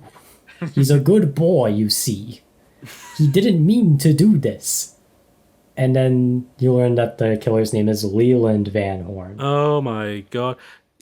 So why not make it his son? Why make it uncle cousin magic rather than father son, which would make more sense? It is really funny. It is genuinely hilarious to go to such efforts for your nephew. No, there's just something inherently funny about it being uncle magic. Of just like, yeah, you know, me and him, we love going to Buffalo Wild Wings every weekend. You know, him and his dad don't get on much, but that's why I feel like I can step in and I have many uncles. I love my many uncles. I don't think any of them would go to anywhere near this much effort for me. Maybe in an early iteration of the story, like maybe Leland's parents were dead. Yeah, yeah, it could be like a Batman thing or maybe like there's the mystery of, oh, did he kill his parents kind of stuff, or like, whatever. It is making me think of the Watch Dogs thing where initially Aiden was like, oh, I'm doing this for my wife and kid, but it's like, let's make him an uncle instead. Yeah, gamers can't relate to that, but they love uncle magic, so let's do that instead. It really isn't helped that uncles are the funniest family member. Yeah, and uncles are just inherently funny. Like even just the name uncle is just funny. So Malcolm Van Horn being an uncle is just fucking good. Like, and he tries to pacify Leland. Leland starts choking him, and then it cuts. It just hard cuts to the barn. And Malcolm, we now have to separate them because they're both Van Horns, but if I'm saying Van Horn, I'm probably referring to Malcolm. Malcolm, like he'd be played by Malcolm McDowell in the movie adaptation of Condemned. Yeah. So yeah, you're just tied to a wall, and basically SKX Leland is explaining, yeah, you're a fuck up, bud. I've been following you all along. I got to every killer ahead of you. You ain't shit. Does he try and pathologize as well as I'm killing the killers or something like that? Yeah, and there's a bit of a cool moment where he's like, oh, I could do it like this killer, or like this one. Oh yeah, like he is full on dorking out. Oh yeah, he's mentioning all these killers that you haven't seen but were referenced in the documents. Yeah. And you look up and there's a metal man. There is a line he does, which I'm just looking for and I quite like, which was, where the one he goes about, or maybe the bone cutter neatly dissected the body, removed the internal organs. He was one of mine too. And it's that is a really good taunt. He honestly steals the show. XKX is the best character. I know you like Rosa. I know you like her. But his performance is so good. Oh no, his performance fantastic. I looked him up. He's not in anything else. Really? He doesn't come back for well, I know the character's in the second, but the actor doesn't come back. They replace a lot of the actors for 2. It's crazy. Oh, yeah, they fucking... But they've replaced a lot of the models in 2 as well. Fucking Rosa. The voice cast, in general, is very small. There's only 4 or 5 names in the voice cast. And was he an actor guy, or is he somebody on the team, or what? I think he's just a theater guy, because he's only in one other project on his IMDb page. Interesting. But no, yeah, his performance is fun. And again, think of comparing him Paxton Fettel, which is a different but I'd say they're both interesting performances. This is way better though, I think. And again, if you wanted to kind of dig into what are the themes of this game, and somebody could be oh, a game about serial killers, oh, this is very, Dylan and Eric, this is oh, violence in the media sort of stuff. The villain is literally he's a serial killer nerd. He's studied all this shit and he wants to do it himself. It's cool. The villain is essentially somebody who would get really obsessed about Condemned and want to do it themselves, I guess. If a Condemned 3 came out today, that a true crime podcaster would be an element in it. Oh yeah, you'd pick up podcast episodes in MGS4 and listen to them. Yeah. I think the worst would be Rosa becomes a true crime podcaster. Oh, that would be character assassination. That would be awful. And the game's all in she's in the future explaining the plot of the game, and she's oh, and then I remember he went to the pillow factory in this level, and then the next one's a pillow factory. The pillow factory level, my favorite. Oh, can you? That'd be good though. You have pillow fights, but the pillows would be filled with bricks. Well, I was going to say, the pillows can't actually hurt anyone; they can only stun them, and you have to use that as a technology. It's not really a level about killing; it's about you're just juggling guys to solve puzzles in the meantime. I'm just imagining a guy with pillow armor. Yeah, the serial killer who's the king of the level is called the Pillower, and he just looks like the Michelin Man. He smothers people. Yeah, and he's he's an MGS guy. He's I used to be a normal guy, and then I fell into the pillow vat, and now all I see is pillows. I was a normal guy until my wife got her head caught in a pillowcase. It's James from Silent Hill 2. I smothered my wife with a pillow. And I realized I could smother the world with a big enough pillow. Sweet dreams! Sweet dreams! He's a 6'5" fat guy, and his method is he pushes you over, then just falls on you until he's a guy who's like, I've become more pillow than man. Jace Hall, if you are listening to this, Jace Hall, write this down. Write this down. Write this down. But yeah, so again, like, no, I will agree. Like, SK, and even just like as a character design, he's like, again, like him just having those giant sideburns is like a memorable detail of him, to the extent that when he comes back in 2, I'm like, who the fuck is this guy? Oh wait, he's on the last one. I remember that. I think the orange jumpsuit early on helps as well. That I would say so too. Which raises the question of like, yeah, was he like an escaped convict, or like, again, is this part of it? Is he trying to create like a serial killer persona sort of thing? I think it's his fascination mainly. Yeah, and again, it's a cool idea for like is somebody who's in the serial killer task force who's like supernaturally gifted at taking down serial killers versus a serial killer nerd. Just great idea. And it would have been fantastic if the game ended there. But then Rosa rings and goes, oh, by the way, I think we figured out what's causing everybody to go crazy. It's a big metal man. Go after him. It's even weirder than that, like the way it jumps into it, because Tujo mentioned, like, and then he cuts your finger off, like, comparing you to the matchmaker. He's about to do you in. Malcolm gets up, tackles him, and says, like, go! You must put an end to it, and you get the objective, find and destroy the source of the madness. And it's like, what? Isn't he that he's you just took him out, I was like, wait, hold on. I thought what do you mean the source of the madness? I thought we were just trying to bring in SKX. What the fuck? Yeah, like I thought I was trying to clear my name here, and he's right there. I've got this is where the divide really starts to happen in terms of, you could say Condemned 2 starts here. Yeah, this is where Condemned 2 begins. Yeah. Condemned 1 already. And personally, I love it. I love this finish. Well, no, I know why, because this is when it turns into Blood. This is when it turns into a build engine game. And it's great because your flashlight's broken, your only source of light is fire and a flaming 2x4 you can carry. Yeah. And your taser is broken, and the enemy level is filled with giant enemies, martial arts metal men, and guys with actual rifles. And it's like, what an escalation. Where the hell are we? And you're still frail. You're still frail, yeah. That's exactly it. You don't get superpowers at the end of this. You are more depowered than ever until you get your hands on one of those rifles where you have a moment of like, I'm okay because I have my gun. I don't think we're quite selling the fact as well that the giant guys that you fight, we were talking about the lunch lady earlier, who's like a fucking Duke Nukem boss. The fucking big guys that you fight all have like big mincemeat faces and are all dressed like fucking farmers with like red plaid on and blue jeans. I just love this finale. It's mechanically it's fun, I would say. That granted, I was race carring towards the end to see if I could.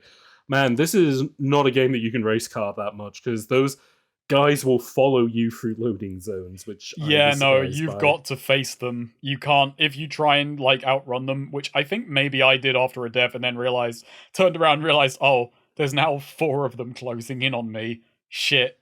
But yeah, no, this final level is very much like, I hope you have actually bothered to learn the animations because you have to fight. And it is very tough. But no, it is a super cool level. It's the only issue with this level really is, it does feel like it's gone on longer than the story has. Like, it's not a super bad thing. It's not unsupported because you've had the flashes with the metal men, but because so much of the coolest elements of this game is everything to do with SKX and the cat and mouse chase, suddenly just kind of like, okay, we've got SKX, what's the denouement? A whole level not to do with him? Okay. But I would also say that with the hallucinations is that's what they feel like. Again, like, I thought the twist was going to be actually Ethan was the serial killer. Like, you know, SKX was going to be another bluff and it was actually Ethan all along. No, the fact that they go, oh no, not only are those hallucinations for real, but there's a supernatural, well, even calling it supernatural is a bit of a stretch. There is a reason why everybody's going mad. And it's a guy who looks like he's covered in penis piercings and you have to go stop him. The final boss is It's there. It's not good. That's what I'll say about the final boss. You fight a few waves of guys as they taunt you from above, and then you fight him, and it's like, okay. You have to hit him enough times that you can pull pieces of metal out of his body. Visually, the last phase is good. Where the attic disappears and it's just woods. Oh yeah, no, you go into like full-on fantasy zone at that point. Like, you don't know what's real and what's in his head. The boss design itself could also be cool if they introduced enemies earlier on, which were like a transition point between him and like a normal, like, you just saw like some of the homeless guys that started jamming metal into themselves, which they don't really do. It's something you start seeing in 2, though. Yeah, but they should have done it in 1, I guess. Yeah. Yeah. And then that's it. Well, yeah, I mean, that's the end of the game. Well, that's it for gameplay. Yeah, gameplay done. Gameplay done. You fight your way through a cool and cruel farm. Yeah, you pull the guy's... the fight ends in Duke Nukem fashion by pulling the guy's jaw off. Almost like you're stopping him from being able to speak. They don't explain why that's an important thing until the second game, though. And then you flash back to reality, you push him off the balcony, he lands on the floor below, and it explodes. Yeah, he does. Yeah. We have not talked about finishers at all. No, yeah, that's right. Yeah. We haven't talked about I mean, because they're not really that interesting in regards to melee. Yeah, they're just kind of there. The second game expands on basically when you don't get like juice from it, you don't recover any health, but sometimes instead of enemies dying, they get knocked into a prone like state. A staggered state. Yeah. A staggered state, yeah. And you can walk up and you've got 4 options, which is like punch, neck snap, ram, and what's the 4th one? Headbutt. Punch, I think. I said punch. I think I mostly headbutted. Like, the neck snap is pretty grody. And actually what's really good is before I fixed my frame rate bugs, the ragdolls were really funny. So if you ram, they would just bounce off the floor really fucking... the Dead Space special. Yeah, the Dead Space special. They would like ragdoll like they were filled with helium. It was great. Do you want to know something really good? Mm-hmm. That's the only thing the D-pad is used for in the 360 version. Of course. To put those in. You not for choosing what tool you use for the forensics, not like, for extra... No, literally, now and again, when it comes up with it'll just come up with a D-pad menu, and that's the only time you can use it. Which of these 4 animations do you want to see? You can also just hit them one more time with which is usually more effective. And then we get to the ending. Hey. Yeah, one of 2. There's 2 potential endings, or if you wait too long, the game just tells you what the ending's going to be. So you leave the barn, you've beat Metal Man. Somehow Malcolm is back up on his feet. And initially you think like, oh, there's lights flashing at you. It's the cops. They found you. No, it's just Malcolm. You're in a car with him. You're just talking. It's like, I can't go back to my old life. That's okay. You are a special boy. You're my best friend. Thank you. And then you hear rumbling. So you go out to the back and, XKX, Leland, he's in the trunk. And Malcolm goes, I can't let you kill him. He's also special. He's my special guy as well. And Ethan gets really mad. Yeah, it felt a little out of nowhere to me. It's well acted, but it's like, where did this...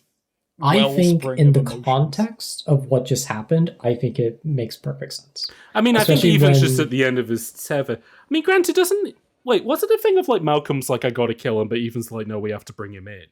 No. Malcolm wants you. That was the part that was weird to me, because it could have been the way I was interpreting the story, but all along I was thinking, well, I've got to clear my name.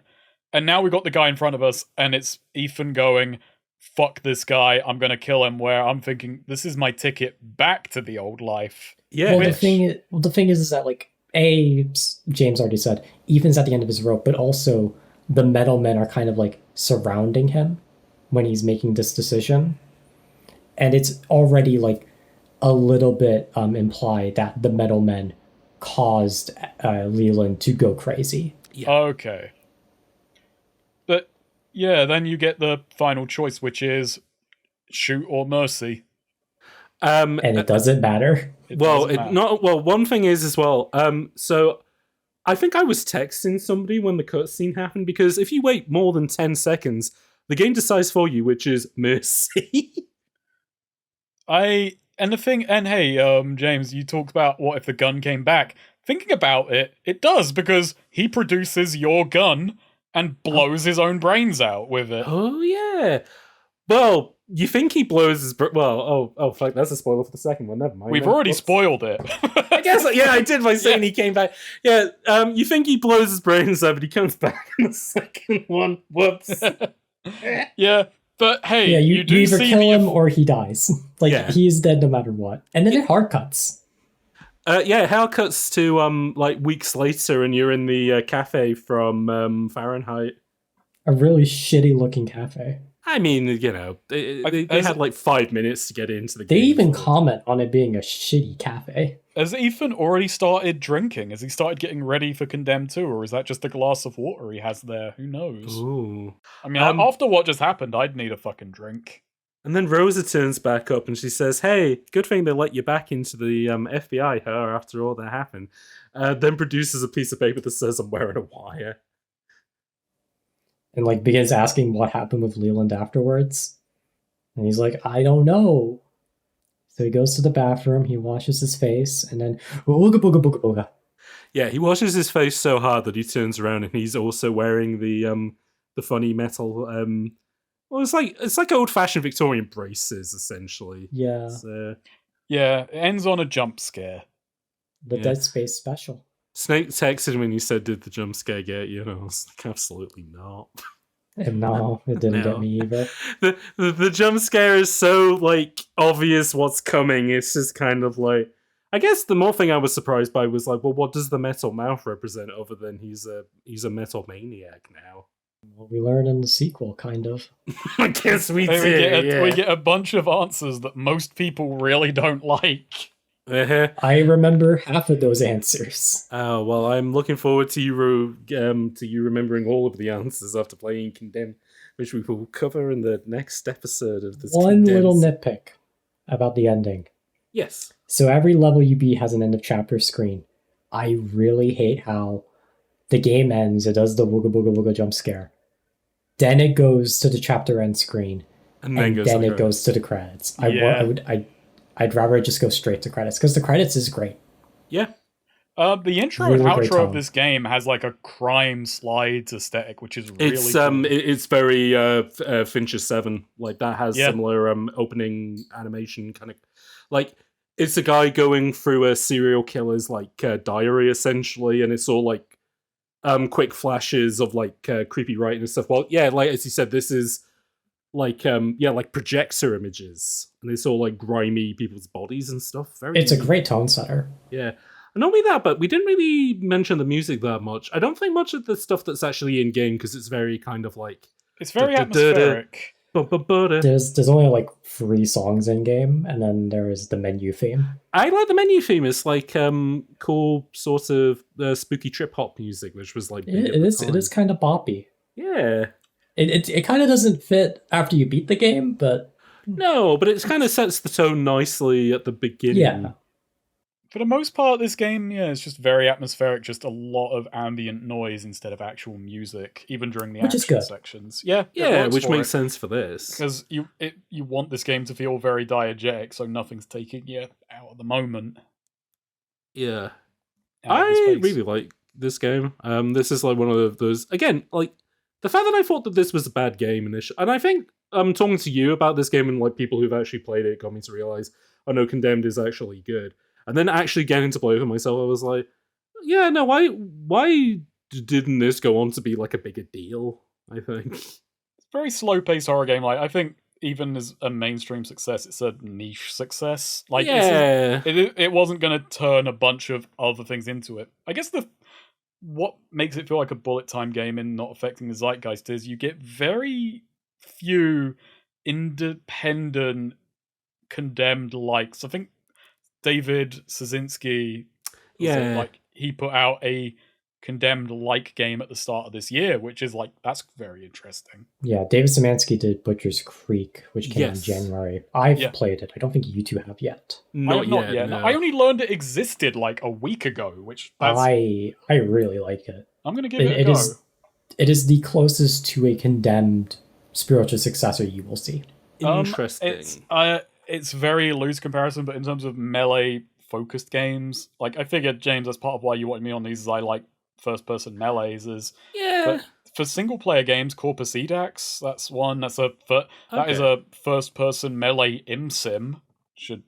Interesting. It's indie, so don't expect like a Deus Ex-style scale, but, melee sim, that's a unique idea, and I'm a big fan of Mordhau and the Chivalries, so first-person melee is, weirdly enough, mostly in the domain of multiplayer, and Chivalry and Mordhau are nothing like this. And it's a bit like the Mirror's Edge thing of that you go like, well, every game has melee in it because every game has a punch button, and it's like, but not really. It's like, they're not the focus. They're not like, if we take this Doom is not a melee game. No, exactly. Like, the way that Doom does melee is very different to like how this does melee.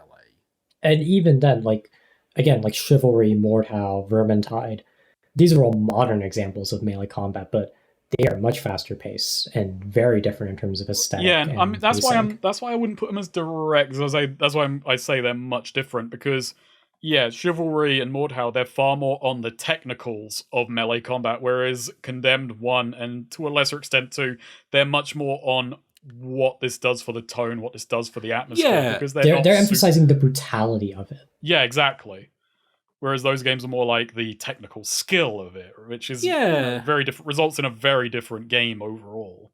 In regards to like the tone side of it, like, it's like, I don't want to sound like my life is just whatever I've been playing recently, but like obviously we've been doing Disco Elysium, which is also like another sort of detective game, and like it is interesting like seeing how two different games have kind of handled that same sort of tone and like idea of doing kind of an investigation in kind of like a shitholey style area, I joked about it on Twitter because I'm also writing the video on Yakuza 7, which starts, the opening of that game after the intro is you're dumped in a homeless camp and you are effectively homeless for a stretch of the story, and it's three very different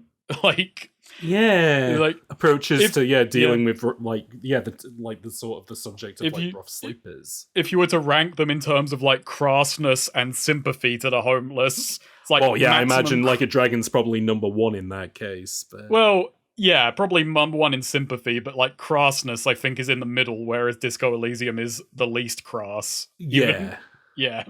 Interesting. Whereas Condemned is the most crass. And I think, like, as you said earlier in regards to like this being a bullet time candidate, I mean, 360 launch game, it's still a first-person game because that was like the genre of the moment. And it was made by like FPS absolute stalwarts, and like, again, it's cool that like, say where like Infinity Ward made a straight sequel to Call of, essentially they made a better version of Call of Duty 1 with Call of Duty 2. Perfect Dark Zero was like, can we make a Halo 2 version of Perfect Dark? They couldn't. And then this is like, we're the FPS guys, but we want to do something a little bit more interesting. Can we do something a bit more than the FPS? But it still kind of has to quack like a duck and walk like a duck like an FPS. But I would say like it is incredibly successful in that. And I think it is, as you said, like horror is always going to be it's why horror... It's very successful, but it's like it feels mainstream adjacent, doesn't it? It's like horror games like horror movies, as in it's the indie stuff that usually does better because it's like dead cheap. Anyone can kind of do it, but if it does successfully, if you do it on a smaller budget, it does massively successfully. Whereas you don't really get a lot of like big mainstream, like apart from maybe Get Out and the Universal stuff, you don't really get a lot of big mainstream horror movies. Same as maybe the only big mainstream horror games you get now are the Resident Evil ones, and they've, as you've joked about for years and years, the moment they go back to the world, it's like, okay, hit the action switch for the next one. We're going back to being action games again. I joke with Resident Evil that they can't help themselves. Like on a long enough timeline, they will always trend towards crazy. Yeah. I think Condemned is actually kind of the same way. It fights it the whole Isn't it funny? game. Yeah, Condemned goes inside the same way. And it's funny because I was thinking of, like, the writer of Fear obviously wrote RE7, but he had no involvement in Condemned. But I like, in my head, I'm like, yeah, I can see some Condemned DNA in RE7. Like, not just the initial melee focus of it before they give you a gun, but also just, like, the griminess of it, the very kind of, like... You could imagine a version of Condemned where you'd have less enemies, but the ones that they did have, they'd give, like, fully... Like, they'd all be kind of like the SKX, essentially. Like, they'd be, like, more fleshed out characters, which they kind of get to with the Bakers in a cool way. But, like... Yeah, it's... Yeah, this is something I would love, like, absolutely more of. And not just in the fact of, like, more games like Condemned, but just, like... Just the idea that using, like, a launch of a console to be, like... Oh, we could be like Prestige Television. Like, we could do something like a... You know, like, Rome, where it's, like, you know, like a classic Swords and Sandals thing as a video game. Or we could do, like, the Pride and Prejudice of video games, you know? God, I'm just thinking when you said we could be like Rome, I'm just thinking that was the Xbox One with Rise, Son of Rome. Yeah, with Rise, Son of Rome, the next generation. That was like, okay, like this is our prestige televisual feast kind of game. Whereas Condemned was, hey, this is we're gonna be inspired by Fincher and like very urban decay horror films. And we didn't really mention it earlier, but you mentioned about like you being really into the 360 launch and those launch games.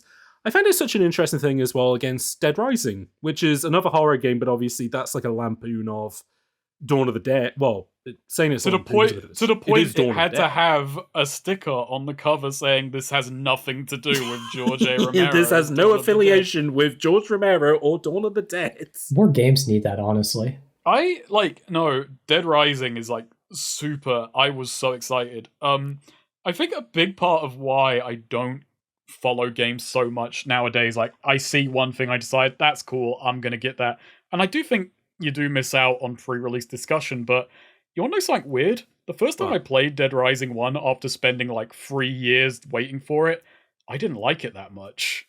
Because interesting. I had overhyped it so much in my head, but then it's like, oh, it's got a timer, I can't just do what I want, I can't literally use everything. It actually took me like 2 or 3 playthroughs to turn around and appreciate it for what it was over like a long time. The timer is the biggest filter on that game for people. Yeah, you gotta learn to love the timer. If you don't, then you're fucked. Which, like, with this is like, it's kind of, I mean, this is like BioShock, or like I call it, like, this is just a straight shot campaign. Like, I was trying to look for like any kind of I guess I'll ask the question now to you two of what do you think this has on Metacritic? I'm going to go with 85. No, 80. 80. I'm going to go with 82. Okay. Smack bang in the middle, it's 81 for the 360 version, which is, that's the highest rated one. Which I would say, like, I mean, like, every like, Bullet Time is the 10 FPS podcast, which is like, I mean...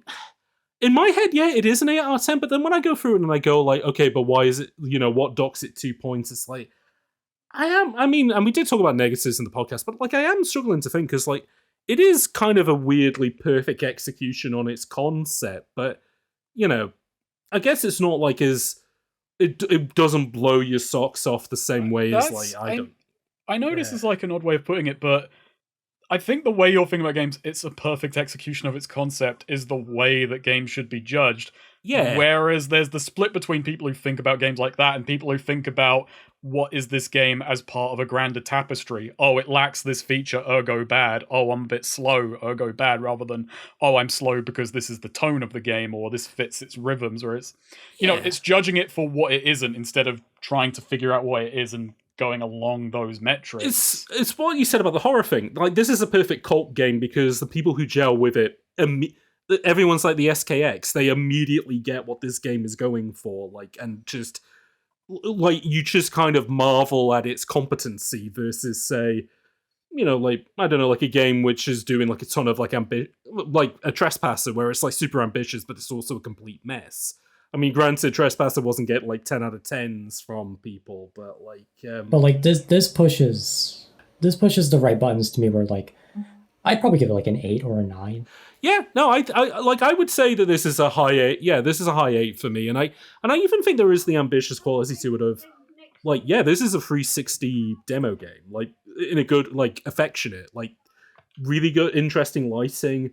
The concept of it was like something that, again, feels almost in the oeuvre of the original Xbox. Of like, I think of, like I mentioned earlier, The Darkness. Like, this feels like this follows in the lineage of like GTA 3 or Butcher Bay, of like, oh, we can make games which are, they're not adult, they're mature. Like, there's grit to it. There's a bit more interesting bite to it. Like, there is still that foot in the whole the Doom wad shit of, you fight a giant lunch lady and the meat men at the end of the game, and then Marilyn Manson covered in metal. But you can change, you can play with the dials of that sort of stuff, and like, you know, I mean, maybe it's just a thing of like how some stuff's been executed just leaves a little bit to be desired, like the what's it called, like the forensic stuff could be better. I don't know what that looks like in my head, but it doesn't feel quite great. It just feels too cutscene-y, where I think 2 is a really, well, we'll get there, but yeah, step in the right direction of, it actually feels like a gameplay element rather than just a little puzzle you've got to solve, which is hardly even a puzzle. 2, I can't wait to talk about 2 in just in regards to like... Oh, 2 is the way more interesting game to talk about, but not as good a game, not as cohesive a game, but 2 is genuinely one of the most fascinating, like, side-by-side comparisons with, like, God, I'm excited, yeah. Everything that game adds detracts from something else. It's like the episodes we did on Darkness 1 and 2, where it's like, mechanically, way more interesting. Tone-wise, I don't know, like... Every improvement, like, is the perfect less is more argument. Every improvement they add is actually a detraction elsewhere in these abstract ways, which is great. That's really fascinating. I love talking about weird games. In regards to reviews, though, GameSpy gave this a 9 out of 10 and said, like a good horror movie, there are plenty of jump out of your seat scares, but the game is just as effective when you're imagining what could happen. Which, yeah, I'd agree with that in regards to, like, there was something they mentioned about, like, the development of this, either the development of this or the development of Fear, where they said, okay, guys, there's 3 kinds of scares. There's horror, there's monster closet, like, immediate scares. There's tension scares of, like, you're worried that something could happen. And then there's psychological scares, which are, like, visual effects and stuff. And if we can balance all 3, then we got a good horror game. I'd say that this kind of does that in a cool way. Like, you get the immediate scares of stuff jumping out, but they don't do it too much. There's the tension scares of, like, you have no idea what's coming up. Oh, and yeah, and then the other kind of scares that were like, was like, just knowing you're in a threatening situation. Like, all the writing's quite lurid. The fact that it's about serial killers is like, is gross, but it is like super interesting as well. Like, I think it hits the good horror templates, I'd say. No, I do have a question that I was going to save for Condemned 2, but I think we've brought up Condemned 2 enough and it's actually more fitting now. This is a very weird one. I mean this in a very specific way, not as an insult to, like, either game, but... Sure. Do you think Condemned 1 only counts as a bullet time game because of Condemned 2? Like, you can kind of see what I'm getting at with that. Yeah, right? No, I do. I mean... Yeah. I can see that, but I don't agree with that. Yeah, no, I think an argument could be made for yes, but I also think that if a Condemned 2 never came out, this would still be prime bullet time. Okay, yeah. You get what I'm saying, because, like, Condemned 2 drops so many of the balls of this, whereas if this just came out, stood on its own, it would just be unblemished cult classic. What were they going for? Condemned 2, by filling in those details, is kind of like, you dropped the ball on the second. You had the soft muscle. If Condemned 2 was less of a contested sequel, I'd agree. Okay. Yeah. Because I say that liking both games in their own ways. Like, I actually really do like Condemned 2, which is like... Oh yeah, no, I mean, I like Condemned 2, but I think it's a messy bitch, is all I can say about Condemned. What I'll say about, like, what makes it a bullet time category is also kind of like... Because I know that, like, in the initial pitch was like, well, you know, Call of Duty and Medal of Honor and Halo went on to be franchises, and nothing like this did. And while I do think that maybe the reaction to Condemned 2 is partially why it didn't get an immediate sequel, I think there was also Monolith were just going through that was a weird fucking time for Monolith, which is now paid off. We will definitely get into that. Yeah. There's a lot to say about Monolith with Condemned 2. Interesting. But I would also say that, like, yeah, if this had just come out and had been like I mean, that's the funny thing, because if this came out and didn't get an immediate sequel, that's a bullet time thing in itself of like, why didn't this get a sequel? What did they do wrong kind of thing? Whereas, I guess your argument would be like, if Condemned 1 had a more conventional sequel than the Condemned 2 that we got. Yeah, I mean, it's different conceptions, I suppose, because, yeah, bullet time game, it can mean slightly different things, but it's also just, it doesn't need to get a sequel to be successful if it like landed all its points perfect and said, right, we've done all we need to do with that concept. Yeah, and my thing with bullet time, I think, ever since we did the Bureau episode, has always just kind of been like that sort of era of making interesting FPS games, because FPS games were like the biggest thing on the market, you know? And this is like, I mean, this is absolutely that.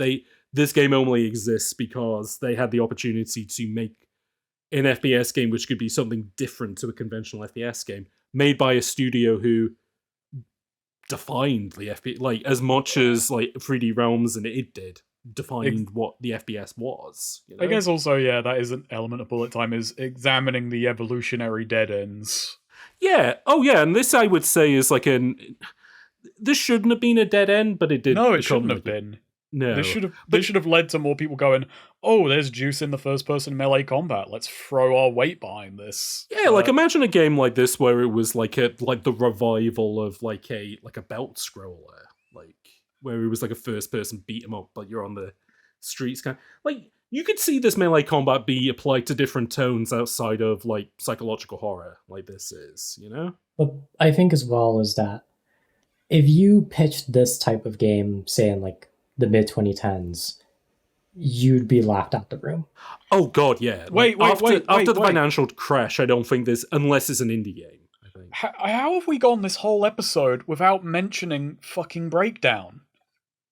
Oh yeah, Namco's Breakdown.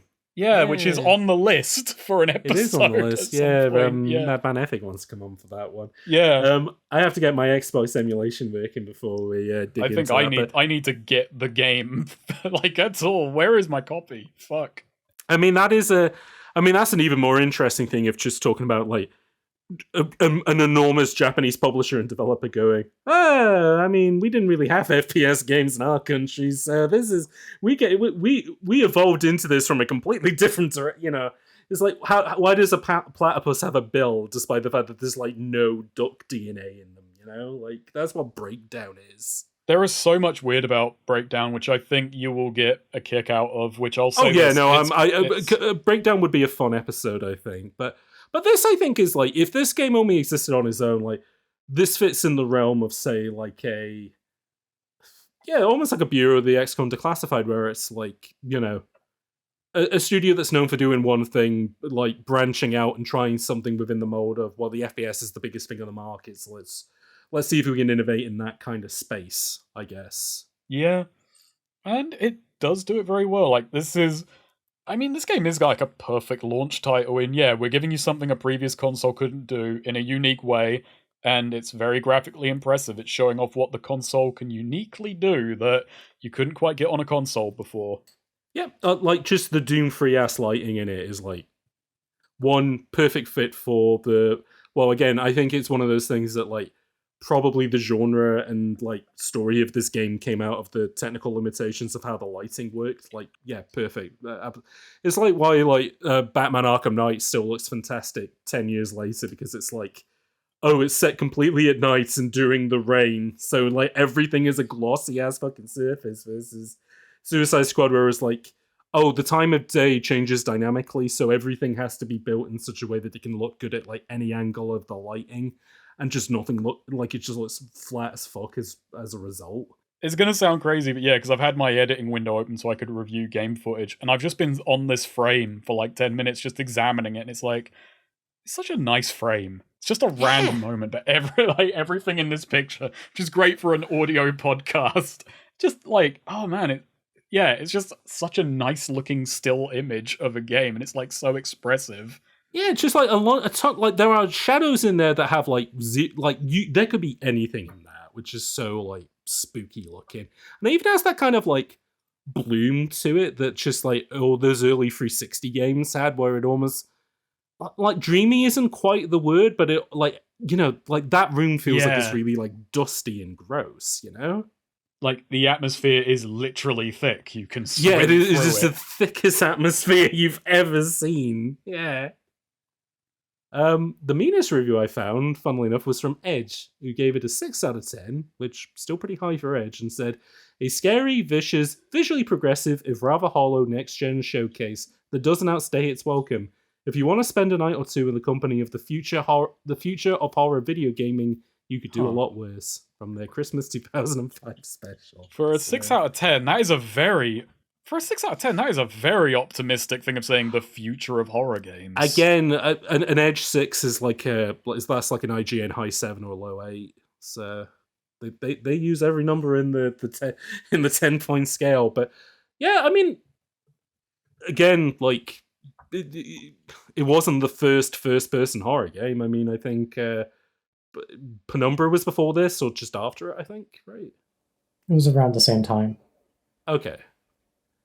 But yeah, like you could probably see that there's a lineage to be drawn between like this and like Alien Isolation and like RE7, like I said earlier, you know. But and again, like even saying that it does not say it's welcome, like yeah, this would be like a perfect rental game, which I think kind of even fits with the fact that it's like a playable horror movie, or like I said earlier, it's just like a bingeable Netflix series, which is like such a perfect fit for the 360. Which I can see just getting a lot of rentals because it's only 4 or 5 hours long.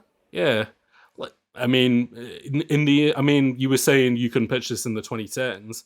You could potentially pitch this as a Game Pass game now, of just being like, yeah, like you don't have, you know, we found a niche in your, you know, portfolio that nobody's really doing horror games. People like first person. I mean, Microsoft are literally the first person guys now, you know. So it's like, hey, we could do something like that, which might be a decent fit. Which, funnily enough, fits with recent news of now that Monolith is unfortunately closed, people are now going back to Jay Saul and saying, hey, you own the rights. When we get another Condemned? And he's just like, guys, I don't know, okay? I'm trying my best, but this stuff is hard work. We'll definitely go a bit more into that as well. Yeah, that's we end to talking about what does our Condemned 3 look like, I think. But I guess I'll end speaking about Condemned 1 about saying that Condemned 1 is probably what I would want my Condemned 3 to look like. There are elements of Condemned 2 I would want massaged in, but yeah, closer to the Condemned 1 mold, definitely. I'll save my wants for when we get to 2. Because I think replaying 2 will definitely... I think I'm gonna have to replay a bit of 2 before that episode. I've already beaten it, but I want to remind myself now that we've talked about 1 for a while.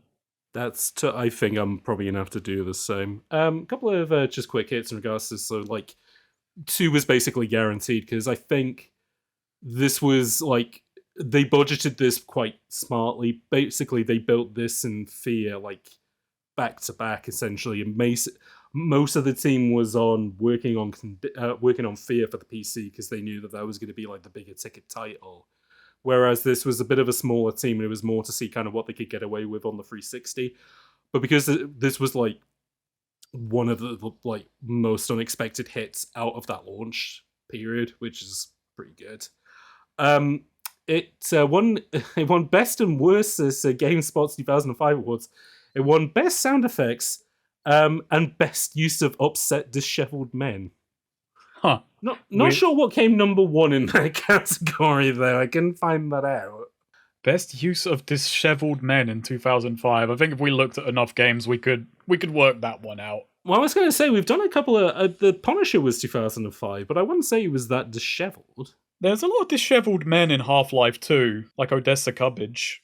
But I don't think he was winning number 1 compared to a Condemned man, so... I know the episode's going on long, but Odessa Cubbage is like... When he appears in Half-Life 2, I'm just like, am I playing the same game? What the fuck is this guy come from? Yeah, what is this joke character doing? I like Odessa, though. I mean, he is funny, but it is just like, you know, this game has set this tone all the way through, and then it's like, okay, now here's a 19th century British RAF captain. It is the same game that has, you know, Father Grigori. Like, Half-Life 2 is very tonally varied. You know what, that is a it's what they call it's like a road trip. It's what they call a road trip game, to the extent that you actually go on a extended road trip for like half the game as well.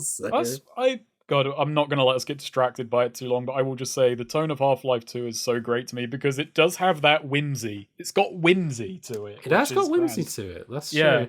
Unlike Condemned, which is the opposite of whimsy. Yeah, there was zero whimsy in Condemned. And Condemned 2 has, like, the game that you would expect to have, despite the fact that there's lots of opportunities for whimsy in that game, no whimsy allowed. Even during the most whimsical stage, it's kind of miserable. It's like, we'll get there. Do you think this game would have got, do you think Condemned 1 would have got a 10 out of 10 if they added, like, one moment of whimsy in it? No, I don't. Do you think that would detract maybe in the 2010s? Maybe in the 2010s. Yeah. Maybe if at some point Ethan Thomas looked in the mirror, saw the Metal Man and said, he's right behind me, isn't he? And then he turned and did a screamer. No, he looks in the mirror and goes, this is how a criminal's origins begin. I mean, oh no, I'll save that for the episode when we get there. There's also, at the 9th Annual Interactive Achievement Awards, it was nominated for both First Person Action Game of the Year and Outstanding Achievement in Sound Design. Again, we went through that this whole episode not really talking about the sound that much. I mean, maybe it's that thing of like, if it does it well, you're never going to notice it. I guess the sound effects in this are good. The audio-visual is probably the best aspect. Oh, 100%. We talked about the screaming, we talked about the relative lack of music, and weird as it sounds, a lack of music is sound design. It is true. An intentional choice to focus more on ambience. I'm surprised it's not winning any visual awards.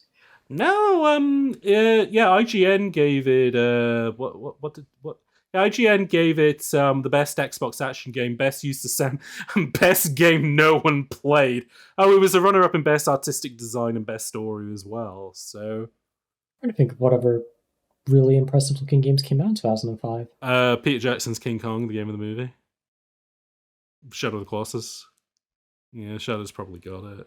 Tell you what, Shadow hasn't got though. Let's do the quiz now. I feel sorry for you, Snake, because you're going up against Tujo, who I feel like I am fucking cooked. I don't. So I don't know. I feel like 2005 is your real house. Yeah, but I've had a lot of alcohol since 2005. So to the folks at home who have gone, wait a minute, haven't you done this chart already? No. When we did Quake 4, that came out the week before on the PC, so we did the charts from that week. And when we did Perfect Dark Zero, we did the UK charts. Instead, though, I have been able to find the US charts for the launch week of the Xbox 360.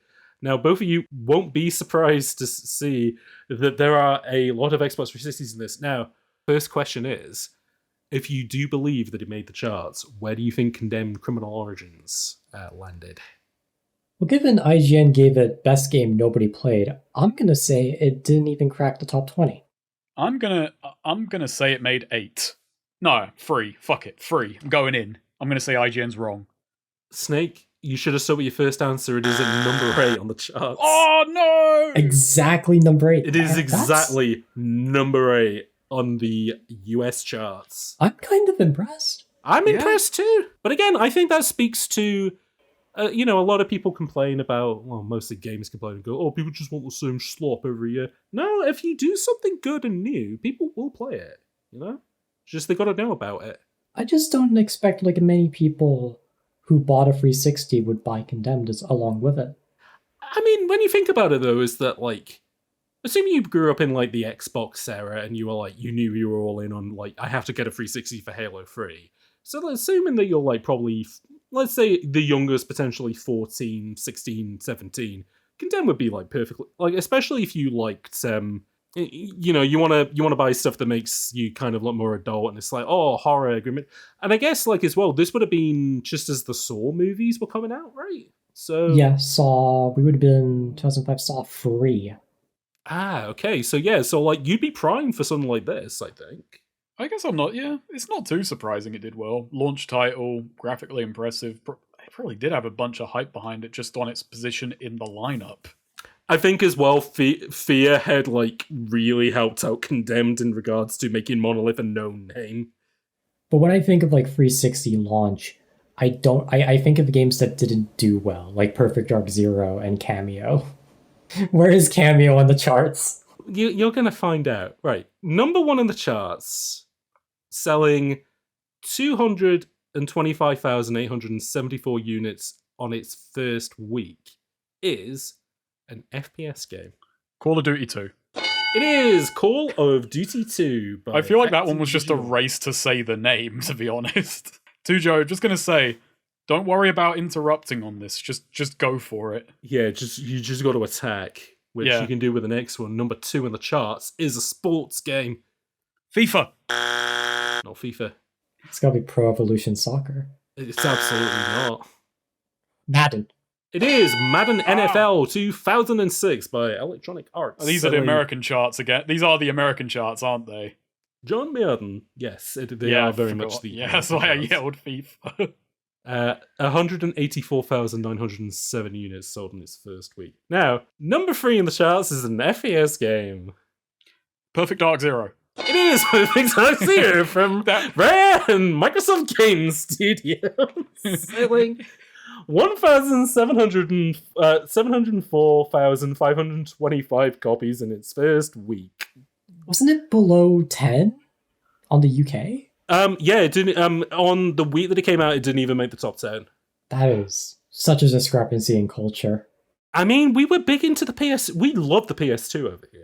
As I so often do, I've got an anecdote about this game that I can go into if you just listen to the episode on Perfect Dark Zero. If you want to hear all of my anecdotes about Perfect Dark Zero, please listen to the Perfect Dark Zero. And how it's the worst game ever made. Yeah. I mean... Sadly, I don't have a Madden anecdote. Not even... Did you never play Space Base Alpha, whatever that game was called back in the day? Space Base Alpha? What's the one which has the astronauts and they go, John Madden. Moonbase Alpha. Moonbase Alpha. I mean, my closest I played NFL Street 2. That game was pretty fucking sick. Played that on the original Xbox. There we go. Right. Speaking of games that are pretty sick, number 4 on the charts is a Nintendo DS game. Oh, New Super Mario Bros. Ooh, not New Super Mario Bros, but you are close with Dr. Kawashima's brain training. It's not Dr. It's very close to Mario. Super Mario 64 DS. It is not 64 DS, but it is a game with Mario in the title. Mario and Luigi Partners in Time. No. Spin-offs. Think big spin-offs. New Super Mario Bros? Not New Super Mario Bros, no. Mario Party DS. Not Mario Party. Mario Kart DS. It is Mario Kart DS by Nintendo, selling 106,613 units in its first week. Don't know why just selling 1,000 copies really cracked selling 10 copies in his first week at number 4 on the charts. That's the future of the charts. Everyone at Nintendo going, do people not like Mario anymore? Tuja, have you listened to the episodes of Bullet Time we did on like games that have come out recently? And it's just like, 3 in the charts has been there for the past 10 years. Was it GTA 5? Yeah, it's GTA 5. Like, so depressing. It's so fucking fucking dire. I mean, that has been the charts for 10 years. I mean, it has been. It's the same free games. Yeah, Mario Kart 8, Minecraft, and GTA 5. So fucking sick. Mario Kart DS is one of the... I'd probably say is maybe the best one. At least my favourite one. So, there we go. I will say, though, number 5 in the charts is another racing game, but this one is published by EA. Need for Speed Most Wanted. It is Need for Speed Most Wanted for the Xbox 360. That is a game that I think is a bit overrated. Interesting, because that's the one that people always say to me is like, oh yeah, that's the, I like Underground, but Most Wanted. I think Most Wanted's good, but I don't think it's the best one. I like Street 2 more, I think. I like Most Wanted, but not that one. I like the Criterion one, where it's kind of a bit... Well, that's just because you like Burnout. I mean, who doesn't? I mean, I like Burnout as well. There we go. Number 6 on the charts has been there for 14 weeks. It's another Nintendo DS game. It has to be New Super Mario Bros. It doesn't have to be because it's not. Is it 64? I'm just stealing Tujo's answer now. No, not Mario. This is one of the big Nintendo DS games. Phantom Hourglass? No. not big franchises. This was like when they were in their, Nintendogs. It is Nintendogs. A simulation game by Nintendo. 84,291 copies sold that week. It's nearly at a milli, though, which is pretty good. I can't really say I've gone through my Nintendogs anecdote. I could say a moment ago you might hear a lot of noise because I was assaulted by my 2 dogs. But they're not Nintendogs. I bet you wish you had Nintendogs, then 2 dogs that could assault you. That'd be good. Number 7 in the charts is another racing game. This one's a Microsoft exclusive, though. Project Gotham Racing 2? Forza Motorsport. Snake, you said PGR. Which one? 2. Not 2. 2, Joe. Do you want to say like 3 or something and snipe that? We'll say at the same time. How about that? 3. Yeah. Yeah, you're both right. Wow. It's Project Gotham Racing 3 by Bizarre Creations. Now, was that in the charts or was Geometry Wars in the charts? I mean, that was a good question. I think it's only PGR 2 and 4 that have Geometry Wars in it, funnily enough. Oh, really? One of the launch games for the Xbox 360 was just Retro Evolved on its own, which good game. Everybody loves Geometry Wars, especially me. Number 8, we've already guessed, is Condemned: Criminal Origins by Sega and Monolith. Now at number 9 is an adventure game for the Xbox 360. It's fucking Cameo. Yeah, it's Cameo Elements of Power by Rare. How is Cameo number 9? Rare was firing on all cylinders, man. They couldn't go wrong. Cameo is at number 9 because it sold 65,701 copies in its first week. Whoa, that's... How many did it sell in the second week? Doesn't say. 1. It actually had 65,000 returns. Yeah, no, there you go. Yeah, somehow it was reset to 0 sales the week after. It was actually -9 on the charts next week. Is Cameo like Redneck Rampage, where you're not going to cover it for Coyote Time? No, I was going to say we should maybe do it on Coyote Time, but the thing is, it's not really a platformer though. I mean, it is a Rare game, but like, wasn't the only like really interesting thing about it was giant battles? Yeah, but they weren't even like. It was mostly in cutscenes. Like you couldn't really interact with them. God, sorry, slight Cameo sidebar. That game fucking sucks. Like it is just shit. Like Perfect Dark Zero at least is in the form factor of an FPS, so it's like a burnt sandwich. Like, well, at least it's I know what this is. Cameo is like, it's like how Lovecraft tries to explain something really scary, and it's like, oh guys, you can't get your head around this. This is so fucking spooky. Cameo is the same thing where it's like, I wouldn't even know how to describe it. It's just, other than it's just dog shit. Like, yeah, it's bad. I can't even disagree with you because I'm trying to think how to summarize it, and it is so character free that it all just kind of slides right off you. It is an entirely gaseous game. Calling it a platform is too much credit because there's no platforming in it. Calling it a brawl is too much credit because the brawling is like, it feels like an aside. If anything, it's like a Tony Hawk game, but without a timer. And like, no and instead of skateboarding, you're just like a bunch of guys. It's shit. The thing is as well, it's great. That has to be an entirely forgotten game at this point. You don't see anyone go, Cameo Elements of Power. People are sleeping on that in 2025. People only mention Cameo to shit on it. And they do it so rarely because it has no cultural import, is the thing. Like, you need to be motivated to talk about how shit it is. People mention Cameo not as a game, but as a tech demo, and they go, like, as a 360 launch title, it is really impressive what it was doing. And it's like, no, Cameo is, like, fucking ugly. Like, it isn't a good demo for the 360 at all. I'm going to say this, James. I'm actually surprised by this level of vitriol because we've talked about it before. I didn't know you had this antipathy in you. Oh, yeah, no, I genuinely like Cameo and like Perfect Dark Zero. I had to learn to hate from the podcast. No, like, Cameo is like, I genuinely.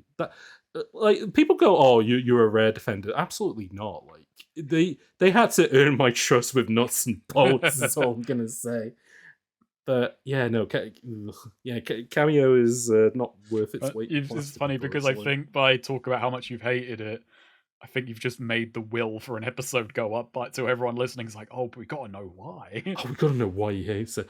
Yeah, and then it's like me and Wyatt's just like, oh, I don't know, it's okay. And I'm like, yeah, well, why you've he does not me, have any okay. of these feelings. He has no connection to it. Yeah, exactly. Anyways, let's see that. Number 10 on the charts is another FPS game. Quake 4? It is Quake 4 from Activision and Raven Software. I need to be faster on this. I'm surprised. You could, like, I've seen you playing Balatro. You're, like, way faster than me. Pretty much every way, I think. Quake 4, if you want to hear our anecdotes about it, me and Kevin did an episode about that when we did our Raven Software mini-series. I can talk about how Quake 4 introduced slide jumping to the multiplayer, and that's pretty fun. Slide jumping is a pretty fun piece of movement tech. They reintroduced it in Quake Champions with some characters, and those characters are my favorite to play. Yeah, the problem is with Quake 4 is that the further I get away from it, I'm like, actually, probably wasn't as bad as I remember. And then, like, I will try and replay bits of it. I'm like, oh, yeah, I remember why I didn't like this. This is a boring game. It's got one good moment. Oh, yeah, it's the moment everybody talks about. Do you just skip to, like, the post-strogification levels and just so it's actually in any way... No, but that's palatable? The thing. You do like 2 post-stroke levels and you're like, oh, actually, this game, yeah, this could be an 8 out of 10. And then like it keeps going and it's like, nope, actually, I've changed my mind. This is shit. The game is like... they should do a version of that meme where it's like, this party ended 2 hours ago and he's still here, but it's Quake 4. Like, it's the ultimate version of overstaying your welcome. Thank you, Tim Willits. Thank you, Tim Willits. And thank you at home for listening to our episode on Condemned Criminal Origins. And thank you to Snake and Tujo for being here on this adventure into the origins of criminality. And I guess you'll both be back for Bloodshot, which is the sequel to this game. Are we looking forward to it? Well, I guess me and Snake have finished it, but Tujo, what are your hopes and dreams for Bloodshot? I hope there's more bum fights. Oh man, you are in luck. Yeah, have I got good news for you? Well, I've got good news and bad news, actually, thinking about it. You know, I think Condemned 2, I think a Condemned sequel really needs a giant bear set piece. Yo, what if, though? Yeah, that's the one thing I'd say about Condemned 1, not enough animals in it. And I always think adding an animal to a game is, like, instant, like, production value. I really hope that Condemned 2 has Paul Iding to really distract me, because the whole time I'm listening to him, I'm going, that's Paul Iding. Oh yeah, Paul Iding, isn't it? He wasn't the voice that I recognised. The black guy is Phil Lamar, and I was like, hey, that's Phil Lamar, the voice actor. Tujo, thank you for joining us for the first time on Bullet Time. Is there anything you would like to promote to the folks at home? Doesn't have to be anything of yours. Could be a game or anything you like.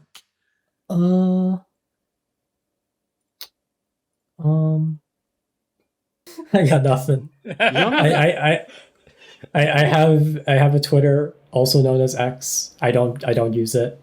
That's fair. I'll use it like once or twice when I'm live tweeting about wrestling. I have a YouTube account. I made videos 5 years ago. I don't now. Maybe I'll make another video. Maybe I'll listen to this podcast and go, you know what? My audio is not that bad. I should record again.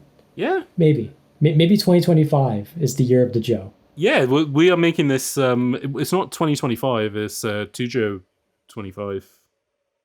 So look forward to that first. Actually, you know what? I'll give a highlight to a little small channel called YouTube's to Snaker. That's not the name of the channel, though, is it? It's just to Snaker.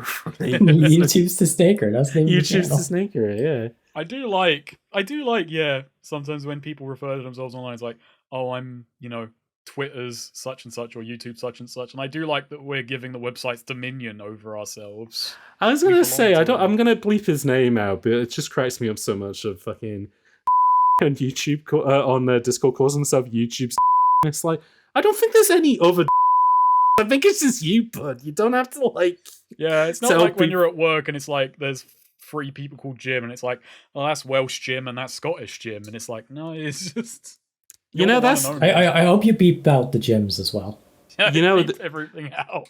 You know what the funny thing is, and I don't know if I've ever told you this story before, but that was why my channel used to be called Games D, is because every place I worked at, because there were so many Jameses, I was James D. Oh my god. Yeah, and then we were joking about channel names and work, and they were just like, well, if you're talking about games, you should just call yourself Games D. And I was like, oh my god, that's perfect. And it wasn't perfect for SEO, so there we go. Snake, thank you for coming back. Is there anything that you would like to promote? So yeah, because I try to find a new channel to promote every once in a while. I want to shout out a channel. It's only got 2 videos on it, though. It's got a Sonic 06 review that I find very interesting. It's called Emily's Story Stuff, and it's a very, very nice kind of analysis. It's got a lot of very good animation in it, which is what I'll say. It's framed more kind of like a person revisiting the game. It's got a story, well, obviously in the name, story stuff. It's got a very story-like bent to it of like, oh, going back and examining this game, and it's interesting. It's interesting, I'll say that. Nice. As per usual, I've been James. You can follow me on Twitter or the website formerly known as Twitter, now known as X, Hot Cider, HTCYDR. Same over on Blue Sky, where I put a bit more often. If you like the podcast, please leave us a review and a comment. If you really like the podcast, you can even help with the production of more episodes over on the Hot Cider Patreon at the same address. I'm trying to think if there's anything I could promote of just like any games that I've played recently. Well, you've been going through Next Fest. Is there any little... I mean, you made a whole video about it, damn, but is there anything that didn't make it into the vid? You know what? I had fun playing... God. I deleted it. I think it was called Afterblast, which was like somebody's little roguelike FPS game, but it had kind of the art style of like early WoW. I quite enjoyed that. It seems like it's made for like co-op multiplayer. Like, you just work through like little dungeons. The shooting feels really nice in it. You can crank the FOV all the way the fuck up, which I appreciated. So yeah, check out Afterblast on Steam. I believe the demo should still be up. If not, I imagine it's probably hit a full release by now. So hopefully it's cheap. But yeah, that's it for this episode. Join us for the next one, where we will be going through Condemned 2 Bloodshot. And as always, keep bombing. Oh, actually, no, that doesn't make... Oh, that's bad.